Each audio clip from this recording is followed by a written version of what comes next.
just 2 events left in the 2022 NXL season, let's take a look at the state of pro paintball and the hierarchy of merit that has materialized through the battles at the 4 events so far. At the end of the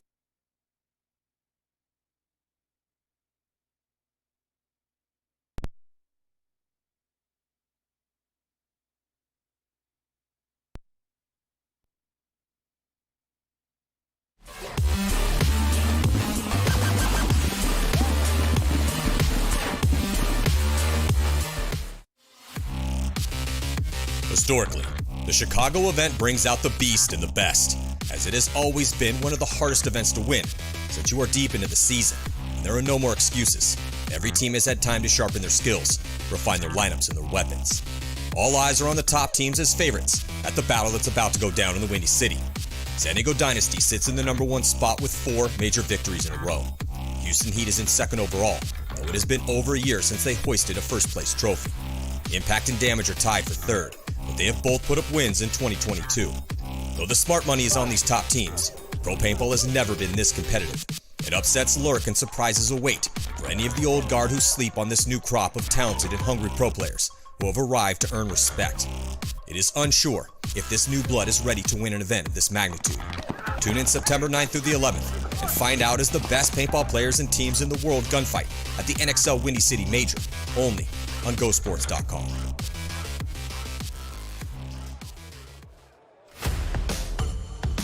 With just 2 events left in the 2022 NXL season, let's take a look at the state of pro paintball and the hierarchy of merit that has materialized through the battles at the 4 events so far. At the end of the season, a prize awaits: the very first NXL Champions Cup.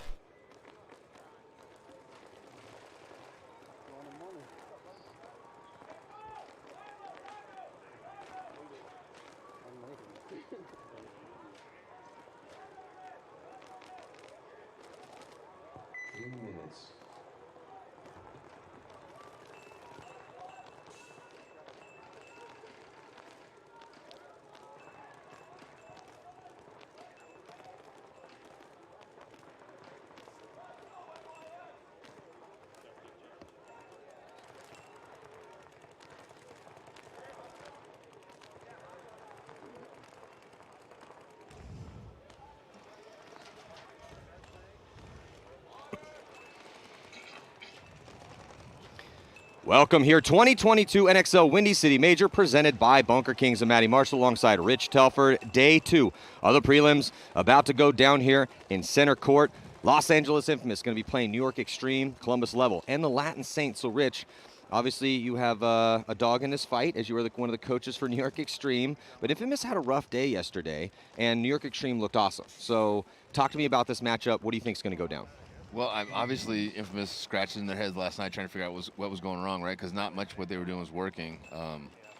But it's just such a talented roster with Infamous. Like, they could come back and win this tournament, right? So, like, I honestly just don't know what Team Infamous is going to show up with this morning. The only thing that scares me a little about Infamous in this match is that they're slow starters, right?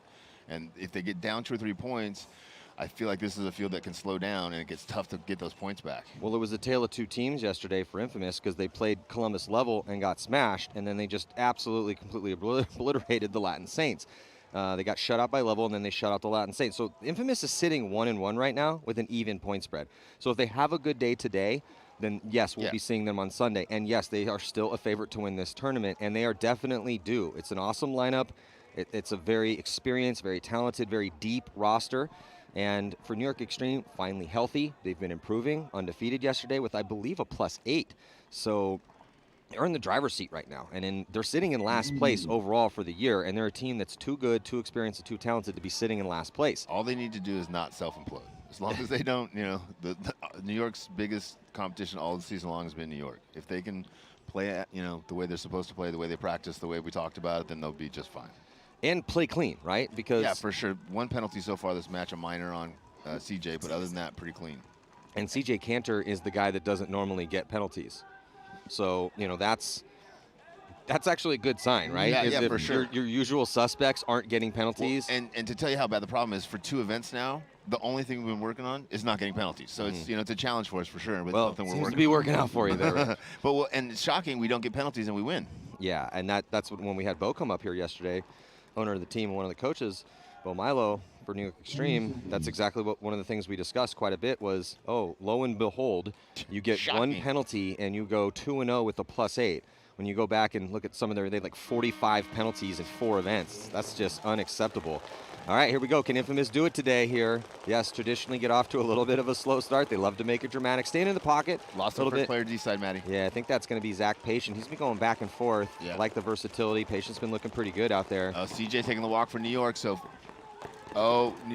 Infamous taking the snake as they lose another body. 4-on-3 advantage here for New York, but Infamous is in the snake, and I don't know if New York knows he's there. Yeah, Thomas Taylor in the snake. That's going to get that move's going to get mirrored up here from New York Extreme.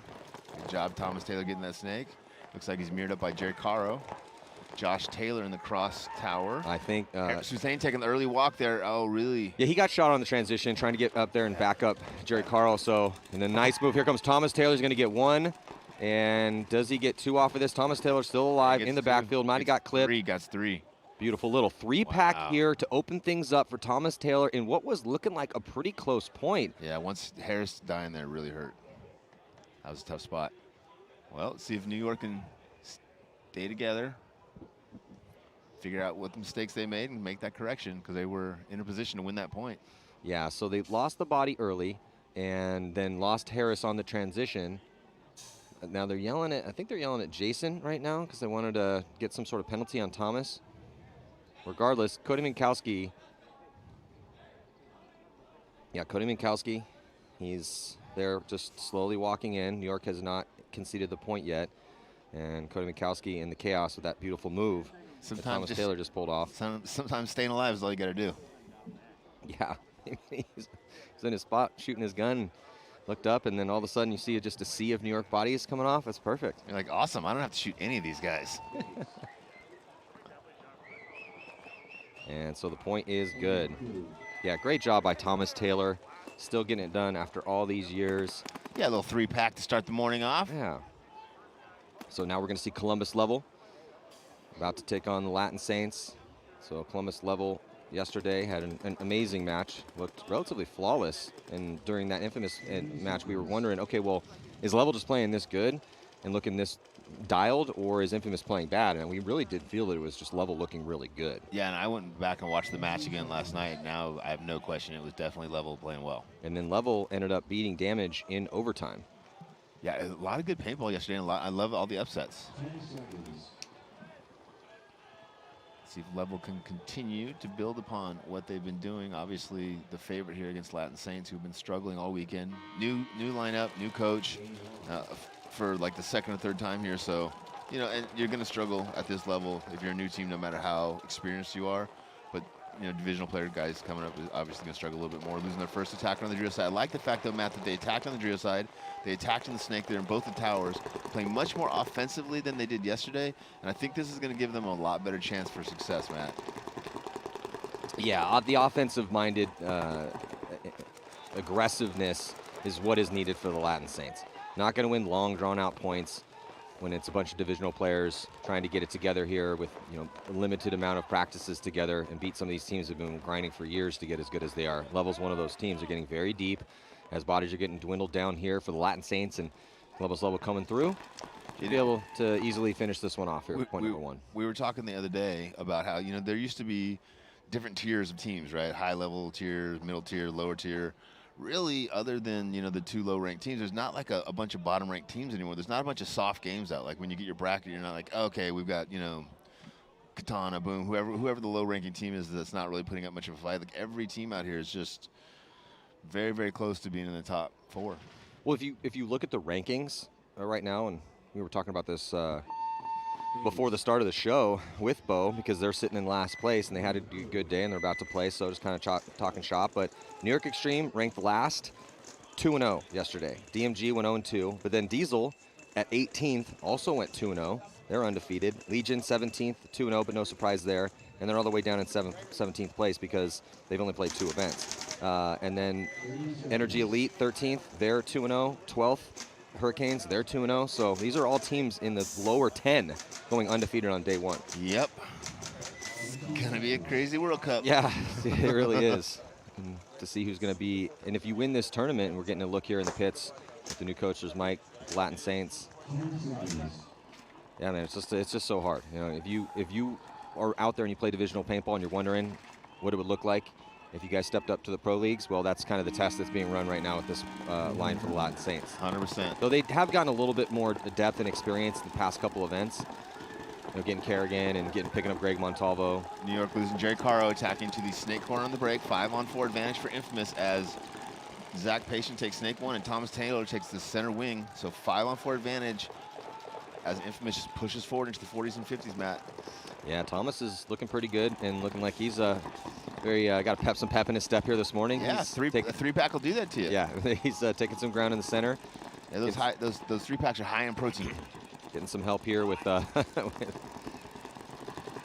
3-pack of kills is high in protein, definitely. So Zach Patient's in a good spot. He also, again, had a pretty good day yesterday. Harrison Sane just took a bounce in the back center there. Trying to get a referee to come in and check him finally. And it's not a bounce, it's a break. Yeah, Thomas going through the middle there, getting caught. CJ Cantor, they need to put a gun here on the snake. No one has put any pressure on Patient. No. Just completely dropped the ball and either forgot that he was in here or did not know that he had made it in. One of the two, because that was a little 2-pack for Patient to try to close this out. And also getting some help on that D side from Ryan Hall. Yeah, Infamous strong through the snake side here. 2 points in a row.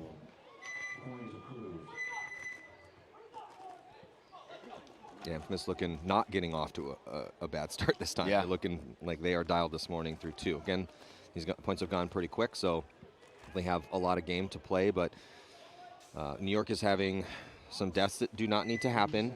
Yes. How they didn't put at least one guy looking towards the snake side is, I'm just kind of shaking my head a little bit about that one in that last point. They let Thomas Taylor run through and shoot everybody in point number 1. Yeah, not a lot going right, but we'll see if we can dig it out. Yeah, so right now they definitely, so that's, where did that move from Thomas came from the snake. And then now Patient just got at least a 2-pack over here from the snake. Infamous strong through the snake. So yep. it's just... this field is also developing into a field that if your snake guy is not producing, you're not winning out here. Saints go short snake side, but lose 1 D side. 5-on-4 advantage here for Level, and I think Level is going to win a lot of these breakouts. 2 more Saints taking a walk now, Maddie. 2-on-5, Level up.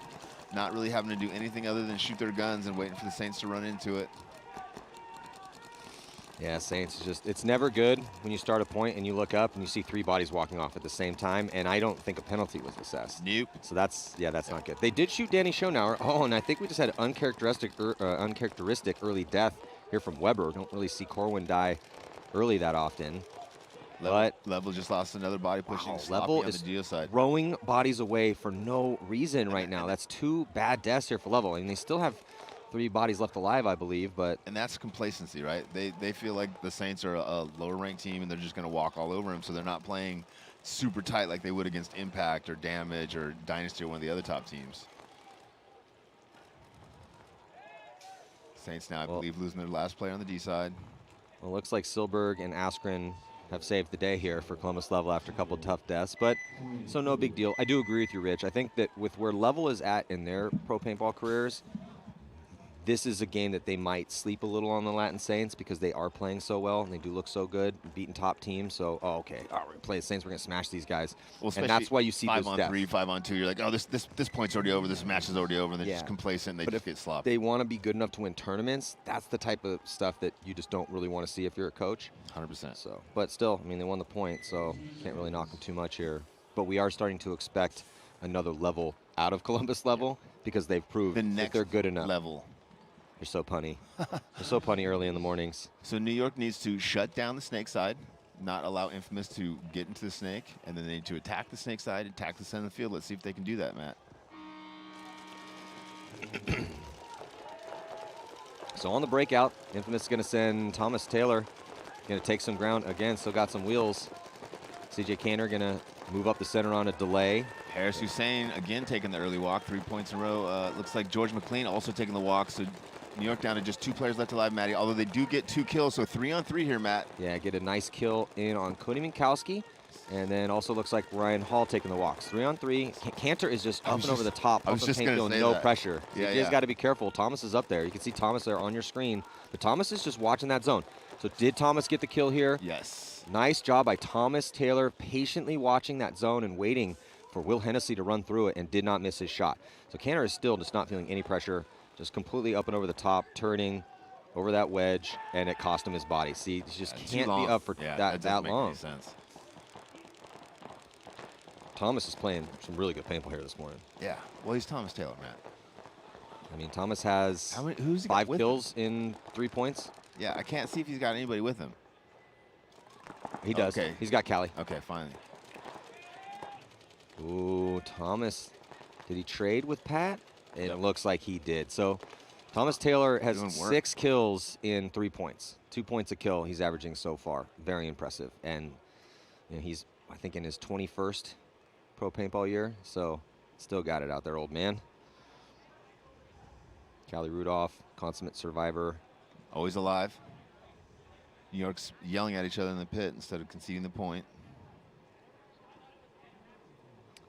Yeah, they probably should just start, concede the point, and then have this discussion to preserve the time. Brett's just probably thinking, okay, hey, guys, what are you doing? Yeah.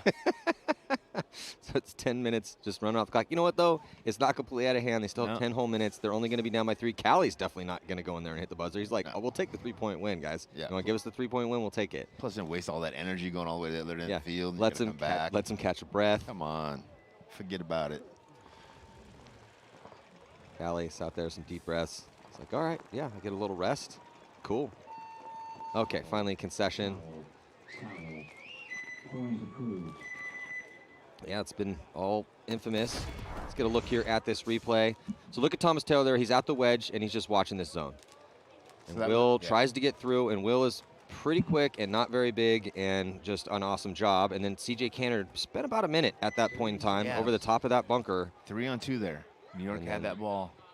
And then Thomas comes through, and it looks like Callie. Callie was able to get that kill there and finish things off. So technically that was a one-on-one.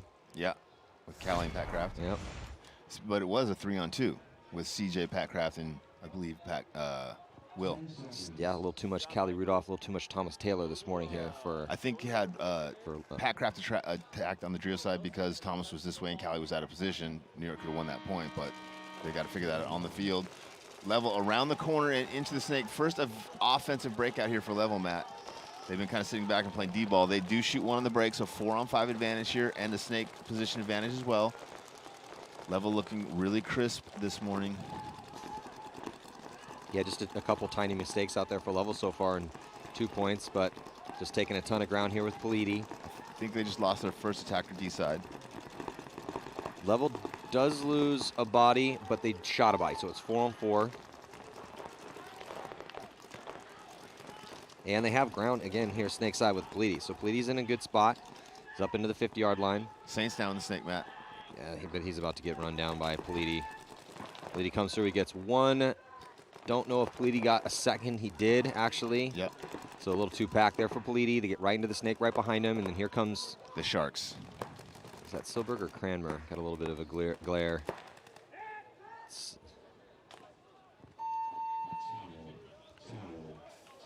Oh, Level. So the story is the same here. Level is looking more and more, though, like a middle to the top pack team than, the rank that they are. With this, they're just super consistent. Oh, yeah. Because they were playing really well. They had a little dip where they struggled for a couple events, but it looks like they're right back up to high or higher. Well, they're sitting at 11th overall, but they took a 3rd at the beginning of the year, and then last year they started to look impressive because they were making Sundays, and then a 14th and an 18th, but then a 7th at the last event. So, yeah, they're still inconsistent, but they're proving they can make Sundays, and they're proving they can beat top teams. So I think it's just if they can keep that team together, definitely could make potential run here in the next couple of years. I think they greatly play better, too, when they practice against Houston Heat for some reason. Seems like they must have good practices. Infamous doing a more conservative breakout. They do get out to the corner. Thomas releasing from the back center. Oh, they do kill the corner on the break, Matt. So Infamous losing one on the break. Pat Craft getting that kill. Thomas Taylor, though, going from the tower into the wing snake side. So 5-on-4 advantage for New York Extreme, but positional advantage for Infamous. Thomas Taylor now all the way to the 50. Oh, he gets caught. Yeah, Thomas is pushing that one a little bit too quick. Hey, man, he's been playing so good. Why not, right? Yeah, he's like, feeling it. I'm going to keep biting. I'm definitely not going to criticize him too much for that one. It was a little too big of a bite, and they have a 3-point lead, so it would have been nice to see him pump the brakes slightly to burn clock off, especially after losing Jonah. But, yeah, when you're feeling it, you're feeling it, right? Yep, 5-on-3 advantage here for New York. They need to get off the defense and get on the offense here. They're playing defensively, and there's no reason to play defensively when you're in a 5-on-3 situation. Unless you're up, by a good amount of points, which they are not. Yeah, definitely not down to points. Still, time for the Extreme to work with. So for Infamous, down some bodies right now. They just need to just cross it up. Just burn as much clock even if as you they can. lose the point, Yeah. obviously you're in a low body situation, but only by one. So just somebody on Infamous needs to clock in right now, get a kill to even it up, and just burn as much clock as you possibly can. Hundo. Looks like George McLean, they're releasing through the center of the field into the center brick. He's traditionally the attacker for New York on the Drio side. Came over from DMG at the beginning of the season. Been a really good pickup for New York Extreme. CJ Cantor with a big move to the 50 snake. CJ Cantor out of nowhere. Now pushing forward into the snake. I don't know if he knows. Yeah. CJ Cantor getting 2 pieces there. Yeah, Cantor looking good here, trying to finish this one off and do it as quick as they can. It's a good line right there. Yeah, I don't think they lost a body on that push, Rich, because McLean looks clean. Kraft's alive. CJ, yeah, untouched. They're going to let Pat hit the buzzer, though, just in case. And Corey Hall, nice work for New York Extreme. We got a match. Yeah, they finally get in this game. That's all we asked guys, for. That's all we asked for. We would like some entertainment here. We showed up early. We're at the paintball park. We would like some excitement. Yeah. Did you get your Infamous coffee this morning? Did you? I did not yet, either. but I did talk to Sam. Yes, We thank you, do Sam. have some actual whole bags of Infamous coffee up here, Yeah. but I don't have the roast or the brewer with me. You don't have like a little French press or anything for your backpacking kit? I have a French press actually at home, and I do love a little French press coffee. It's actually really easy. French press out there, so it's not that difficult. You had me at easy. Did you see the new coach for Infamous there when we just cut to the pits? I did not. Harrison Fry. Oh, for Coach Infamous. Harrison. Yeah, Coach Harrison. Yeah, he's on fire. He's a very analytical mind. Yeah, he's a smart kid. Yeah, so He's Harrison not just a Fry. pretty face. A lot of people are like, oh, he's just a pretty face, but no, he's more than that. Yeah, unfortunately, Harrison Fry tweaking his knee. He's got a little MCL issue, so he will not be able to play in the All-Star game, which is going down tomorrow. Looking forward to seeing that All-Star game. Hormesis putting up $5,000 for the MVP of the All-Star game. We got some action. Matt, it's going to sound like I'm teasing Harrison, but let me ask you a serious question. The first time that you've been selected for an All-Star game, if you'd like basically gotten a light bruise on your knee, would you have just not gone and played the All-Star game? I'm pretty sure I was injured every time I played an All-Star game. That's crazy. Saints losing 1 and then drawing a penalty, so 2 taking the walk, Maddie. Saints down to just 3 players left alive. I hope Harrison's boo-boo gets better and he gets many more selections to the All-Star game. But now that everybody knows how fragile he is, I just don't know. Saints losing another player up front. Now they do fill the snake corner, which was a good fill. Unfortunately, there's only 2 of them left. And there's lots of people wearing level jerseys out there running down the field. Level trying to make a statement here with their second Mercy Rule win of the prelims. Well, the nice thing about a team like Level is because they play like a team, and they're playing really, really well. I mean, it's just all gas, no break, and there's not a bunch of superstar stuff, so there's not those up and down points. They're just going out there and doing their job point after point after point, and because they understand exactly how to play their field and they understand exactly what their jobs are, they're able to just go out and dominate these other teams who are still, kind of struggling to figure out the field and struggling to figure out their jobs.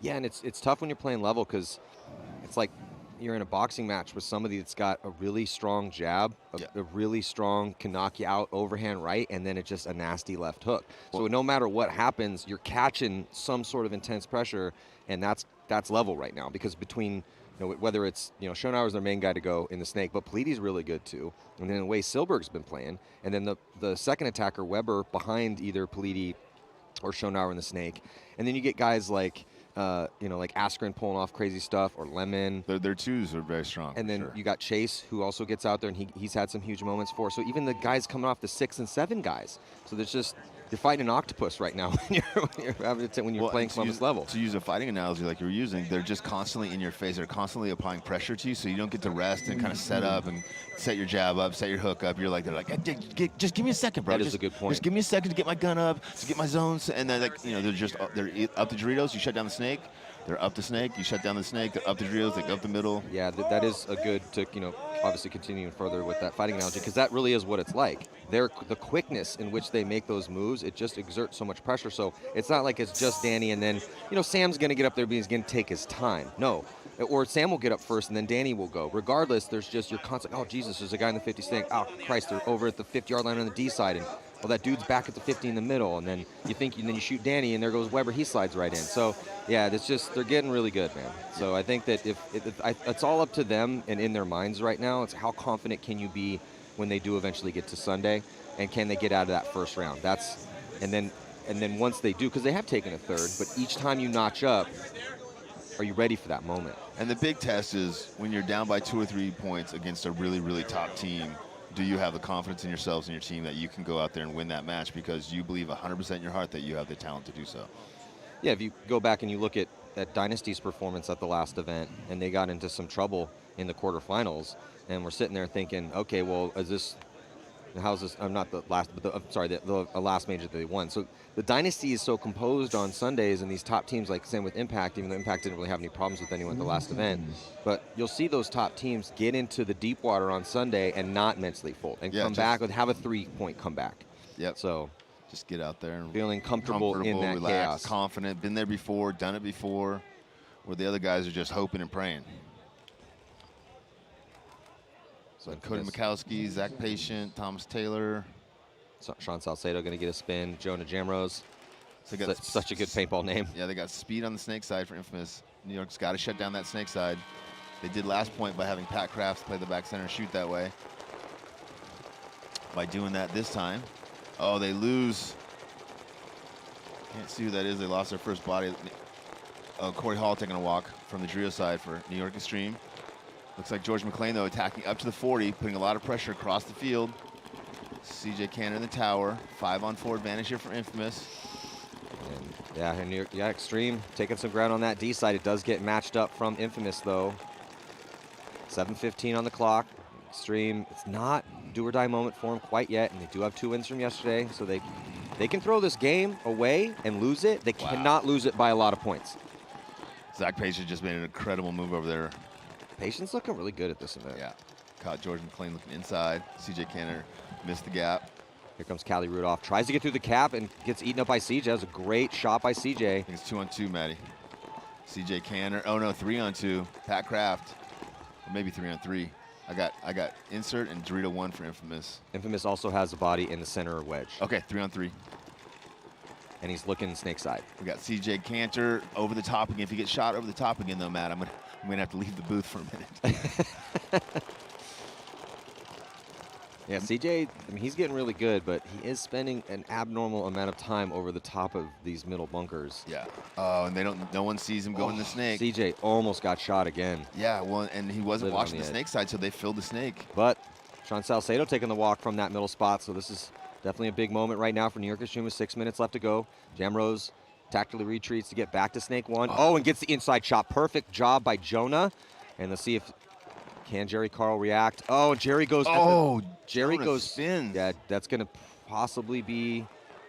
Wow, if he shot Jerry. No, it's going to be a penalty on Jerry. Oh my God. Penalty assessed as it's a red flag of death too. That's McLean is still alive. McLean's going to get pulled out, and that's going to take out the last 2 bodies. They did have enough bodies to pull. It squanders the point.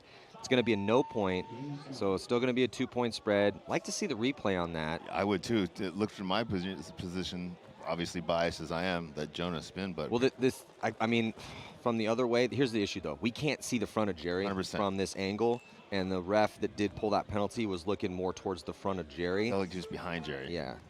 Hopefully he didn't make a call from behind Jerry. Let's get a look at this replay. Again, can't quite see from this angle. We might be able to see the spray.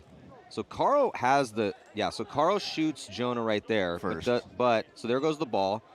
But this is very bang bang. But now Jonah shoots him. It definitely. And somehow the ref behind Jerry comes in and makes the call on Jerry. Yeah, it definitely does look like that. Again, this should be completely reviewed. Out of position. Wow. So yeah, I mean that's a tough one. Because if we do run that back a little bit, you can see that it looks like Jonah, there's a big explosion on him, and we didn't see any explosions on Jerry. Well, because he and didn't Jonah had just been bringing his gun up. Yeah. That's why he did. It's very bang bang, obviously. That's in super slow-mo. But again, Obviously, Rich is biased. I'm not, but that's definitely needs to be reviewed because that looks potentially, again, maybe there's something we didn't see on another angle. Maybe Jerry caught one from before. You know, maybe he had a hit on his chest from before he made that move. I don't know. Again, that referee, though, would have been out of position to see that. Here we Jumping go, back into level this up. one. I like Latin Saints abandoning back center altogether. 5 breakout. They shoot one, lose one. 4-on-4, Matty. Level tried to take that 50 brick on the break and got caught.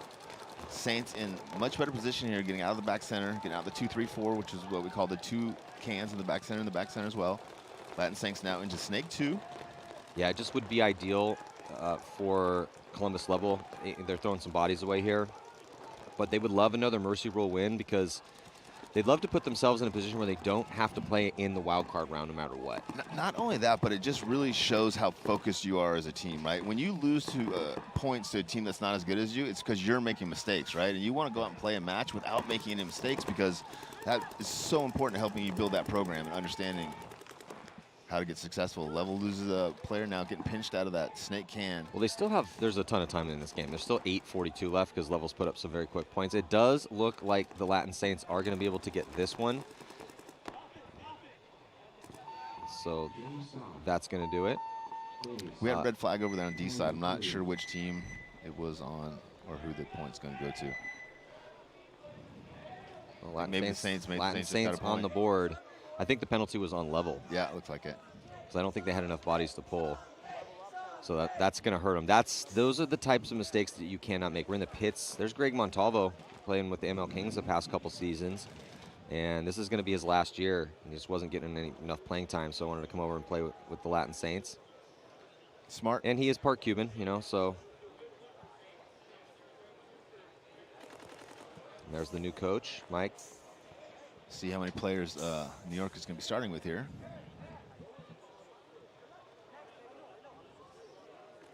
Yeah, I'm wondering if they reviewed that or not. I just would like to get a little bit more clarification on that because from our angle, it did look like, though it was pretty bang, that the explosion of the paintball happened on Jamrose as he was about to put one on Jerry, and then it would have been a simultaneous hit, and they both would have come off with no penalties if it was bang that close. But did appear, again, just from that angle, tough to see. But yeah, and then the ref did come from the same angle we're watching from to go and then look at Jerry's chest. So hopefully that is getting reviewed. I'm pretty sure that New York does only have 4 bodies out there, though, so New York might have been losing the argument. Yeah, well, not only that call, but then also penalized the second point as well. So penalized 2 points in a row, basically, just from a call on the field. But this is a huge moment, right? Because we're on to Saturday, and it's a relatively close match. It's not completely out of hand yet, and there's enough time that, yeah, this is the tough thing when you get those penalties. This is why you got to get those major penalties right. If you're going to throw a major, or the major's going to get assessed, because New York went undefeated yesterday. If they have a good day today and they make a Sunday, then that could save their pro careers. That's what's at stake here. Yeah, and this 2-point game. Yeah, right. That's huge. A penalty like that going against you, and you end up getting relegated. You know, the following event. Mm-hmm. Referees have a lot of power out there, man. I'm just glad that we have the replay at the majors, though, so Yeah. at least take the best look of it as you possibly can. I mean, that's what the break is happening here. Because like, you live on the sword, you die on the sword, but how bad would it be if you ended up getting... Let's get another look at this. So there goes and we stop it right here, next frame, bam, right there. So Jonah's raising his gun up, and then you see the explosion of the paintball, and if we can just track it back a little bit, I mean, let's see, do we see anything explode off Jerry? As if we focus on Jerry, I don't see anything explode yet. That doesn't mean he didn't get hit, because he could be getting shot from someone else, right? That's where Jaden shoots him. Yeah. So then I'm hearing inside left arm, but the question is, did it come from Jamrose after Jamrose was hit, or did it come cross field? That's the issue, right? So, I mean, yeah, Jerry does have a hit on the inside part of his left bicep, but it looks like Extreme has 5 bodies back out there. But haven't heard anything about the point. Well, at least they only got screwed for 1 point, not 2. Yeah, so they're at full strength. I mean, Caro did have a hit on him. Where did that hit come from? I mean, I don't know. Thompson not sure about that one. The center into the wing. Infamous losing their first attacker, Snake side. 5-on-4 advantage here for New York, but they are down by 3 points, so they definitely got to get on the gas if they want any chance to get back in this match. A little over 5 minutes, so plenty of time, but not plenty of time to play defensively. Only plenty enough time to play offensively. Got about a minute per point. And again, the most important thing for Extreme, since they did go undefeated today, is do not lose by a bunch right now. You're down 3, and you have 5 minutes left. Do not lose by a bunch. You have a +8 on your spread. So as long as you don't get blown out today, you can lose both games, go 2-2, and as long as you have that positive point spread, most likely you're going to be playing on Sunday. Just you're going to be playing in the wild card round. Yeah. Harris Hussein needs to get out of the back center for New York. He's been in there for way too long. He's been battling with penalty, minor flag. Oh, that's no red flag's going up actually, and it's going to be on patient. So this might be a makeup call. Yeah, I think that I was going to say. You know, Jason was like, "Hey man, we really screwed New York. Can you guys equal that back up?" Not sure, but you know, you never know. So now it's going to go to Extreme, and now you got Infamous coming off, shaking their head.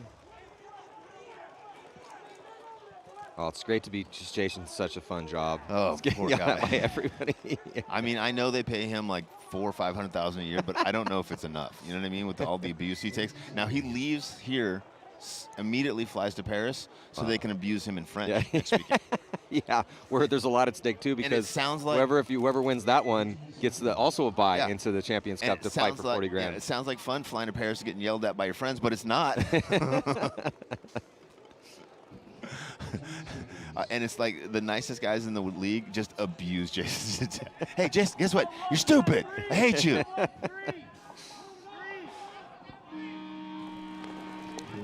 So 3-point spread here. Ooh, what just happened? What? Did they concede it? Okay, I heard there was flags that got thrown. The refs are stopping. It does look like that, I believe, level started with either more bodies? More bodies than they were supposed to. So what do they have? Pando, how many do they have out there? Do they have 4? And they were supposed to start with 3. Okay. They told Dave, and he forgot. Yeah, these are the. Yeah, let's count them. Here we go. 1, 2, 3, 4. Yep. Let's do the carry the 8 and then the divide by. Yeah, no, it looks like too many guys. Hey, if I'm level, I'm starting with as many guys as I can start with. If the referees let me out there with 4, I'm starting with 4. If they let me out there with 6, I'll start with 6. It's like back in the day when Aftershock would just occasionally throw that 6th body out there to see if anyone. Oh, you guys are paying attention? Okay, cool. We'll just play with 5. But again, you know, these are the types of small mistakes that level should not be making. Now, they are missing their main coach. Robbie Goldsmith is starting his awesome whiskey company, Silver Belly. Shout out to Robbie Goldsmith. We love us to Robbie. So smooth. If you like whiskey, that's the stuff. So yeah, so he's out doing some work stuff, but he will be back. But there's just little small mistakes here, man. I love that we can say our friend is out doing work stuff when he's out drinking whiskey. Like literally, our friend's so smart that he made a company where his job is to go drink whiskey with your friends. If you like whiskey and you have the ability to start a whiskey company, you might want to do that. You should probably be careful, though. No. I'll drive. I got you guys. Wherever you want to go, you're good. Still waiting on my bottle, Rob, but, you know, it's cool. Dude, why ask for a bottle when you can ask for a case? He's going to have to pull a bottle out of a case to ship you the bottle when he could just ship you the case. Yeah, it'd be less work for him, really. I'm doing Robbie and you both favors. Mm-hmm. So we're back at 5 strong here. It's a 2-point spread again, so this is big for Infamous, too. You know, Infamous, they went 1-1 yesterday. A win would be great, and a big win would be even more spectacular. Infamous snake on the break, but gets in there clean. Infamous again with 1-1, but they're sitting at an even point spread, so they definitely need every point they can possibly get. So look for arguments from them as well, too. Body coming off early for New York Extreme. It's McLean. Cantor back at his spot in the wedge. Has been real good at getting up there, but look at this, though. Infamous at the 50-yard line with Jamrose. Jamrose rolling his gun, wrapping around. Yeah, and I don't think they know he's there. Another body coming off. Harris Hussein again stuck in back center for New York. Needs to get out of there. Doesn't know he's lost his whole Drio side of the field. Harris really needs to get out of that bunker. CJ now getting shot again. I don't think CJ ever knew the snake was hot, Matt. Jamrose. The snake is really Infamous's key to success here. Well, and also that's the problem for Extreme, right? This is 3 separate points in this game where not paying attention to the snake has cost them bodies. Yeah. Well, and losing that kill on the break is huge. You cannot let the other team just take that snake on the break. And if they take it, you got to at least know he's there, right? Jamrose is so whoever was shooting that shot. This is a great job by Jonah. So Jonah he's not a rookie anymore. He's been here for a couple years, but, you know, including COVID, he hasn't had a ton of pro experience, but that was a very calm, composed veteran situation for Jonah. He got in there, he wasn't risking anything, he was playing aggressive, but not over battling, not getting greedy on those shots, getting his kills, doing his job, knowing he has a lead, burning clock off, and then once he got to a really crucial spot, he almost didn't even engage. He's just, okay, you guys can shoot at me for as long as you want. We're up by 2, man. You got to come dig me out of here. Good luck. Because I got guys behind me that are watching my back. So that was just a well-composed, intelligent play from one of our younger pros out here, Jonah Jamrose. And it, again, just shows the depth because Patient's been really good in here in the snake. So, yeah, Infamous looking pretty solid right now. And he got the first cross kill. Did he get CJ too, or somebody else get CJ? I didn't see who shot CJ. I didn't either. That's what I was asking. I mean, because CJ's been popping that top so much, and he could have got shot by anybody. And someone from the other field could have easily shot CJ, just accidentally shooting the ball that way. Well, Danny Schonauer for Columbus level. And they know he's there. You hear the Saints, 50 snake, 50 snake. They know he's there. What can Danny get away with here? Ooh, he knew he was there, but he ran right to his death anyway. Level low, losing their first attack for Dorito side, Matt. So 4-on-4. Advantage for Level, though, being in that 50 snake. Latin Saints have Dorito 1, Dorito Tower, Snake Can, and Snake Corner. Yeah, that's Askren taking the early walk for Level. Saints showing some fight, though, Rich. Yeah, I mean, they're a great group of guys. We had them up in New York for a couple weeks of practice, and just really good group of guys. Obviously, you know, a little bit over their head, but, you know, they understand the challenge, and they're stepping up to it. Hope they continue to do well, stay together. They lose another attacker over their D side. Down to just 3 bodies left alive now. There comes out of that backhand into the tower. Body coming off for Level from the snake. Latin American player there getting shot out of the Dorito 4. Caught about 5 or 6 to the dome. Danny taking the real slow walk off right now. They're like, I can't believe I just got shot on my bunker slow walk. But Weber filled right in there, but here comes the Latin Saints. I don't think Weber knows that the Latin Saints have filled in there, and he's about to get run down. Got to be careful. We just saw this same pretty much engagement. This time it's going to be bang, bang. You're pulling them both out. Oof, if that was New York, that would have been a major. And Columbus Level still with 2 bodies, though, in this chaos, pushing down that D side, and then they're going to split and send one body more towards the snake. Actually, you just get in the middle, try to finish off this last player. There's still one in the back corner. Yeah, no, he's okay. He's dead now. That Latin Saint player took about 7 different spots out there. He was all over the place. So Level get another easy point here, so it's going to be 5-2. A little bit. 6:23 left to go. Yeah, a little less than 6:30. Level's looking pretty good. They are. They're still making a few mistakes here and dying out of spots they probably shouldn't be dying out of. Well, and as a team, and you know, coach-wise, if you're playing against a team that you know you're significantly better than, right? The only thing you can really ask your guys to do is just go out there and execute as close to perfectly as you can, because we know that we're better than these guys. And then when you don't do that, then you got to be like, hey man, if we can't do it against these guys, how are we going to do it against the better guys? Like, guys, listen, we've got to step up. We've got to really execute these plans better. We've got to tighten up our survivability. Danny can't be walking out, you know. Yeah. Yeah. It's again when you have a lead. Just look, you're going to get shot out there. It's just it's a difficult thing to do, but it's when are you getting shot? When again, we just saw Jonah Jamrose do a great job, right? He gets in there, doesn't recklessly engage. I didn't see how Danny got shot. Maybe it was on some crazy bounce shot. Who knows? But Pat Kraft getting shot out early, but Infamous dropping the body early. So 4-on-4. George McLean taking Dorito 4. Is that George over there in Dorito 4? Or is that Jerry? Oh, Thomas Taylor taking a walk, so Infamous down a body here. This is exactly what New York needs to try to get back in this game, or at least to try to tighten up this margin. Harris Hussein now actually getting out of the back center, filling into Dorito 3. That's a big move. That's what New York needs from Harris. He's had too many points back there in the back center. Infamous trying to stem the tide as New York pushes up that D side of the field. Harris gets all the way to that 50. First time we've seen him in the 50 this morning. That's where he needs to play. Putting a lot of pressure on the Dorito 1 player. Oh, Jerry Carl getting shot now from the 50 Dorito. Yeah, 2 minutes. CJ Cantor getting shot as well. Yeah, I mean, they need 3s. 2 minutes and 34 seconds left. They're just pushing the issue here. Diving in the snake. Here comes Harris Hussein on your screen. Move on up in the center. Trying to finish these last couple bodies out. They do get a shot on Ryan Hall. He gets Cyclops. Here goes Cody Mikowski. He's going to launch and gets absolutely destroyed from Harris Hussein. Harris, what are you doing? He just shot Cody to pieces. But Cody would not bite, though. And then so the Will Hennessy goes in to hit that buzzer. Well, we do have ourselves a little bit of a game here. Cody took those bonus balls like a champ. So he, did you see that? So he takes off and runs, just trying to desperation run. Hey, what are you going to do, right? You're the last body left alive. You're looking at a lot of, maybe they're not going to catch you. Try to force the trade. And he gets shot, and then Harris just basically walks him off the field. And that's the type, I like Smash Mouth aggressive type paintball, but when you're down and you went undefeated yesterday, that's the type of stuff that you might get a penalty. No, he didn't get penalized, but it was really close. Let me give you my version of that. It was really That's close. that selfish bullshit that ends up getting the other team fired up and coming out. And Hey, don't hold anything back, Rich. Just, shoot me straight here. Yeah. All right, there we go. Corey Hall, he's won a tournament before, so he's got some experience in the deep water and trying to rein everybody in right now and pump everybody up. So, yeah, close game. But Infamous going 1-1, doing what they need to do, still with the lead, most likely going to take this one. Who knows, though, 2:30 left or 2 left, down by 2. But Extreme keeping it close, but also making it a little bit of a nail-biter here. For sure. And what New York needs to do better in the next match is shut down that snake side. Saints go to the corner, Maddie, attack into the snake, but lose their first attacker snake side. So 4-on-5 advantage here for level up. Transitioning out of the back snake cam to snake counter. Snake tower, excuse me, Askren.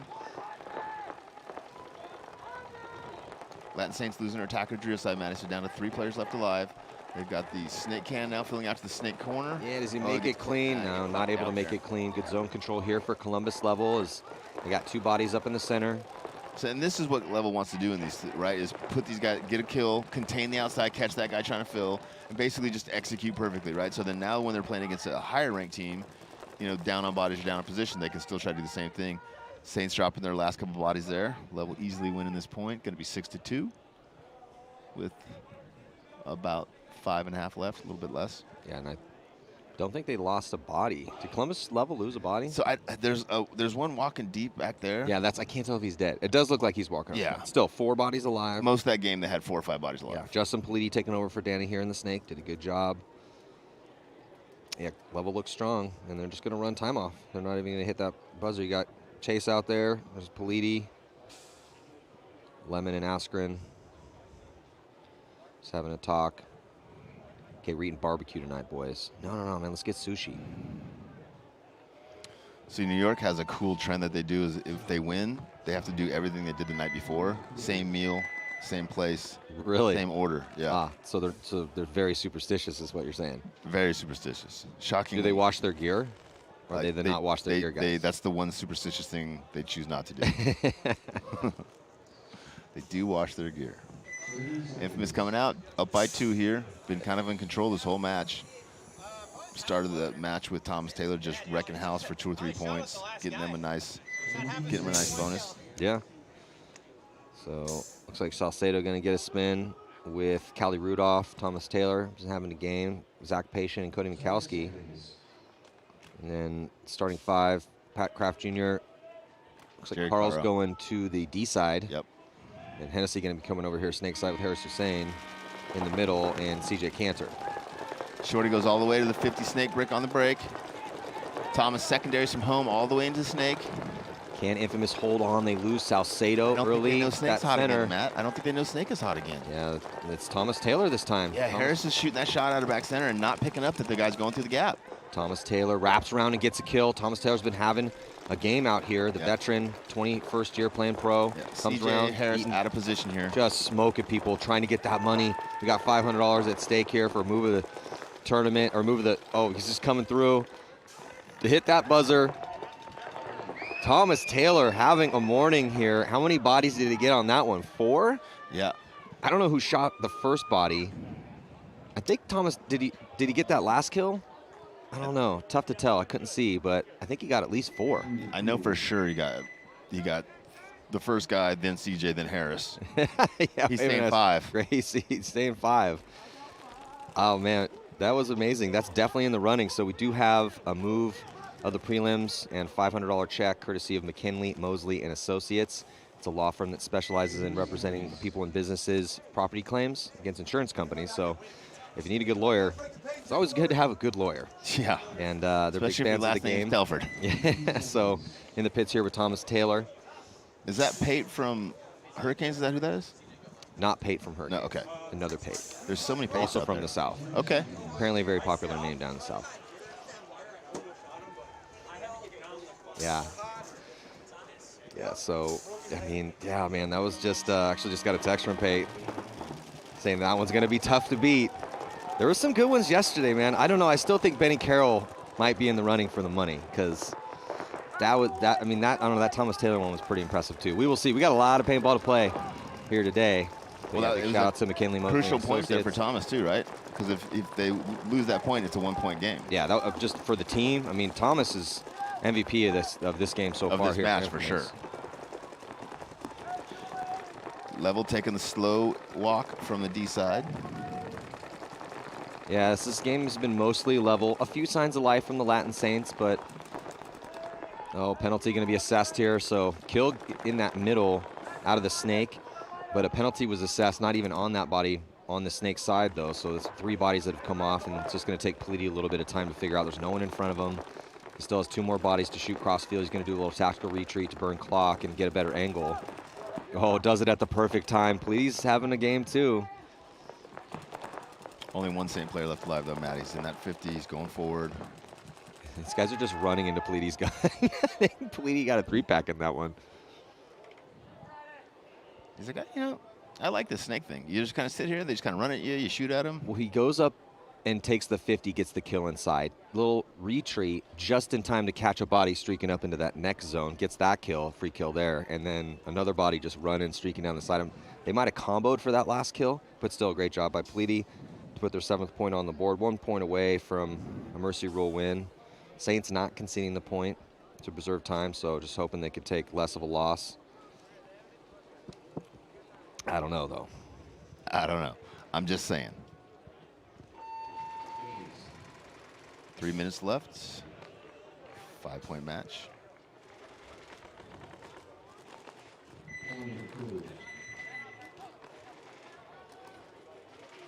So coming up next, after the conclusion of this set, San Antonio X Factor taking on DMG and Aftermath and Energy Elite. And also take advantage. Got a lot of discounts here and offers through our sponsors. First 100 customers, you get 10% off. Use that promo code GoSports10. InfamousPaintball.com. It's the Reflex harness. And Pro DNA, new brand, a couple years now, being brought out by people behind Infamous. Also, they make some great coffee, too. That's what I hear. That's what I hear. Oh, you got some yesterday. Don't act like you didn't get any delicious coffee yesterday. My friend Matt Marshall always says, paintball is a what have you done for me lately sport, okay? And yes, that coffee may have been amazing yesterday. I have no idea what it tastes like today. Hey, you know Cody's wife. You can hit up Sam and be like, hey, Sam, hook it up. So 2 minutes, a minute 26 seconds left here and a 3-point spread. So Infamous, because of that awesome potential 5-pack, definitely for sure 4-pack that Thomas Taylor just put up, has a decent spread, so most likely going to get the win. The question is spread, point spread. How many points is Extreme going to be down here? Oh, Thomas Taylor getting peeled off from that center. Might have traded out with Caro. Yeah. As Caro comes off as well. Yeah, it's definitely looking like either, I don't know, Infamous is pushing up on that D side with Cody Mikowski. Got Hall right behind him, and they're eating up bodies from Extreme. Finally put Josh Taylor in for Harris Hussein, just way too late. Josh gets all the way from back center to the snake. Cody Mikowski just running down, shooting bodies here to try to finish this one off and put another point. And he's getting to, so poor Taylor has to catch a bunch of extra bonus balls from Cody because Cody got completely destroyed from Harris. Oh, that's right. Yeah, well, this is obviously how it works, right? So I'm sorry, Josh, but you can thank Harris for those. And yeah, Cody, of course Cody's going to do that. He got smashed for no reason by Harris. Right? He's like, hey, Josh, say hi to Harris for me when you get in the pit. So Infamous, another point on the board for him, and that's great, man, because they came in with an even spread. 1 loss, 1 win yesterday, 1 mercy rule win, and 1 mercy rule loss. So ideally they could win both, go 3-1, and make it in.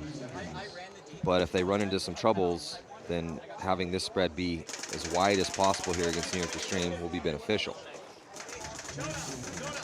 And Memphis is kind of that roller coaster team still, so they need that margin cushion, right? Yes. Riding the highs and the lows.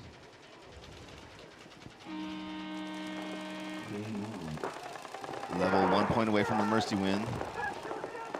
They shoot 2 on the break. Their first Dorito attacker and the first snake attacker. Saints have 3 players left alive. Unfortunately, they draw a penalty. So now just 2 players left alive. 1 in the tower on the Dorito snake side. And I believe 1 on the Dorito side, but I cannot see. Level is just trying to figure out where the last couple bodies are so they can win this match and get ready for the rest of the day. Yeah, Level would love to have another Mercy roll win. They already put one on the board against Infamous yesterday. Askren running through, taking out one of these last players here, and yeah, I think Level just looking like on cruise control right now. To coast in and get that 8th point on the board. It feels good. Cheeseburger. So, and he's gonna sheath his sword, holster the pistol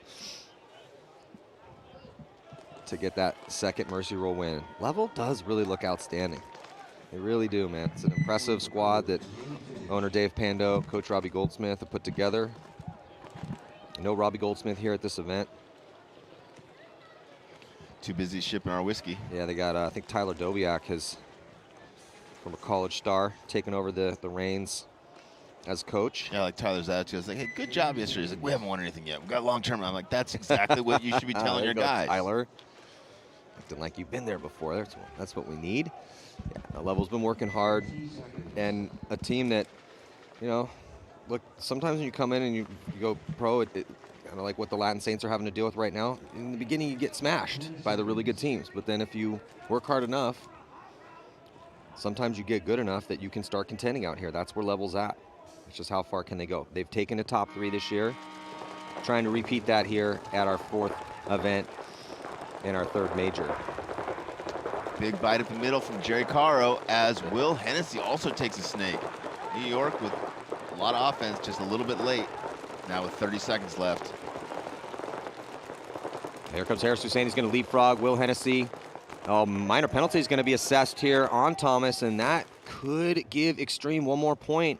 Yeah. Going to run in and hit that buzzer with 12 seconds left to get that spread a little bit more respectable. Hennessy getting checked out. Nice job by Hussein, Taylor, George McLean. And Hennessy, yeah, so, well, they got one back. Yep. I mean, it wasn't a terrible game for Extreme, just, again, too many mistakes for them. That side of their spots. Harris got off to a slow start. They're down by 3 points, and they let the Infamous get in snake 3 points and go through and win 3 points. Yeah. I shot that guy like my first exchange. Stayed in. Next. You're playing fucking great. Next. Well, Hey guys, I don't think we've seen a 13-second point out here this weekend. No. It's been close.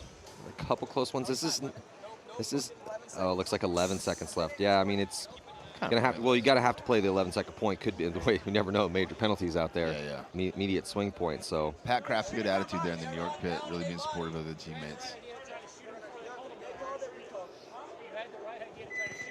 well, they're gonna ask. Yeah, so he's.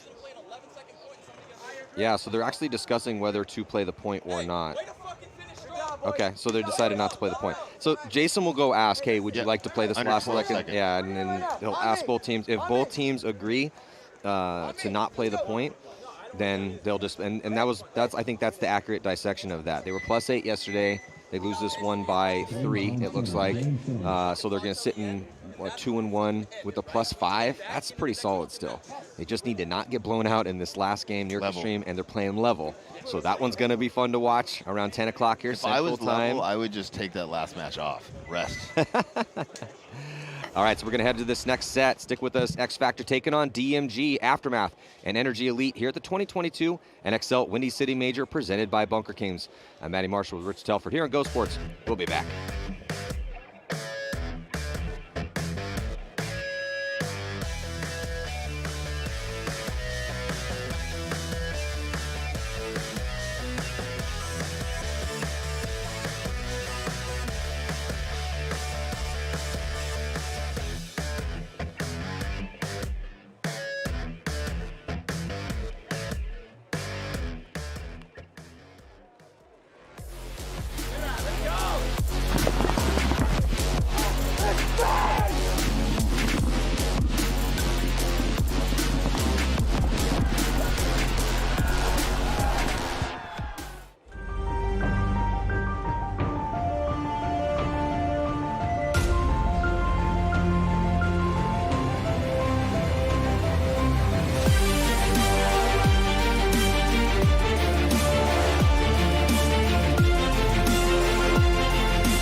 hard, but we're doing it together.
The 140-round Bunker Kings Escape Pod is the perfect choice for strapless and strap pack users alike. The Escape Pod is designed to fit securely into your pack, eject smoothly when you want it to, and most importantly, prevent lids from accidentally opening. Each package includes 8 Escape Pods, and they're available in 4 colors right now: smoke, clear, blue, and red. Don't waste your money on expensive lock lids that fail over time, and stop losing costly paint and kill shot opportunities on the field because you trusted in a cheap budget pod. A pro tip for all strapless pack users is that even though pods rarely fall out, the most critical failure point is not the pack, but the pod lid, which causes the paint to spill during gameplay. On all other pods, except for the Escape Pod, the flared neck and extended lid tab causes the pods to bump into each other. This causes paint to come pouring out of your pods at all the wrong moments. The Escape lid and pod geometry eliminate the flared edges, and most importantly, recess the lid into a wide thumb groove that can't get caught from other pods, branches, and other common factors. Plus, the Escape Pod features a tapered geometry ramp that gently increases pack friction as you load it in and holds it securely in place, but it helps ramp the pod out as you pull it out during gameplay. If you don't use strapless packs, well, it is time to reconsider thanks to the Escape Pod. But even so, all of these paint-saving features apply to the pods used in the elastic loops as well, and they work just as smoothly in your strapped packs. Each Escape Pod comes with a foam cushion on the lid that protects your paint and reduces rattling noise from loosely packed and settled paint. The pod body is semi-transparent and constructed from high-quality plastic that will withstand most abuse. But We are back. 2022 NXL Windy City Major presented by Bunker Kings. I'm Matty Marshall with Rich Telford, a little outside of Chicago, Illinois, and right now this set's going to be San Antonio X Factor taking on DMG and Aftermath and Energy Elite. Rich, X Factor, DMG, what are your thoughts? X Factor did drop a game yesterday. If it's a Mexican standoff, I say DMG. If it's a regular game, I think X Factor has a little bit of an advantage. Yes, Dylan Boyum did really step up in the standoff there against JC, Justin Cornell from Impact. That was fun. I wasn't here to watch the game, but I've watched the video afterwards about 30 times. Yeah, a lot looks of like I love JC, but it looks like he was a little scared. They chucked them both out of that game. They were, Gave him a good solid 2 minutes penalty. Yeah, but that'll teach him. But not kicked out for the tournament. So, and that's one of their core guys for DMG. X Factor was pretty good yesterday, man. They looked awesome in their first game against Aftermath, but then just let it slip away against Energy Elite by making too many mistakes in a low-scoring match. Billy Bernaccia, snake on the brake mat. Yeah, the snake has been a bit treacherous, wow, but also incredibly powerful as well, too. Gerber taking the early walk for DMG, and DMG doubling up that can here snake side. We saw that quite a bit. They're on your screen, and it's quite a bit yesterday in the afternoon. It's about 50-50, man. You can be there for a little bit. It's a great place to start, but you can't really get complacent. You got to get out of that spot. DMG does, but they've let Billy Bernaccia get into the 50-yard line here. Shane Howe, the ageless assassin, is in the snake insert bunker, trying to figure out how to get in from there into the snake. Again, Billy Bernaccia already taking penetration all the way on DMG side of the field already. Zach Hill has moved up in the center. Loved how creative he was getting on the attack. And here comes Shane Howe. So Shane Howe, they do not protect Billy Bernaccia, and Shane is able to come through, but then he does get shot by Colt Roberts. Yeah, he could have shot Colt.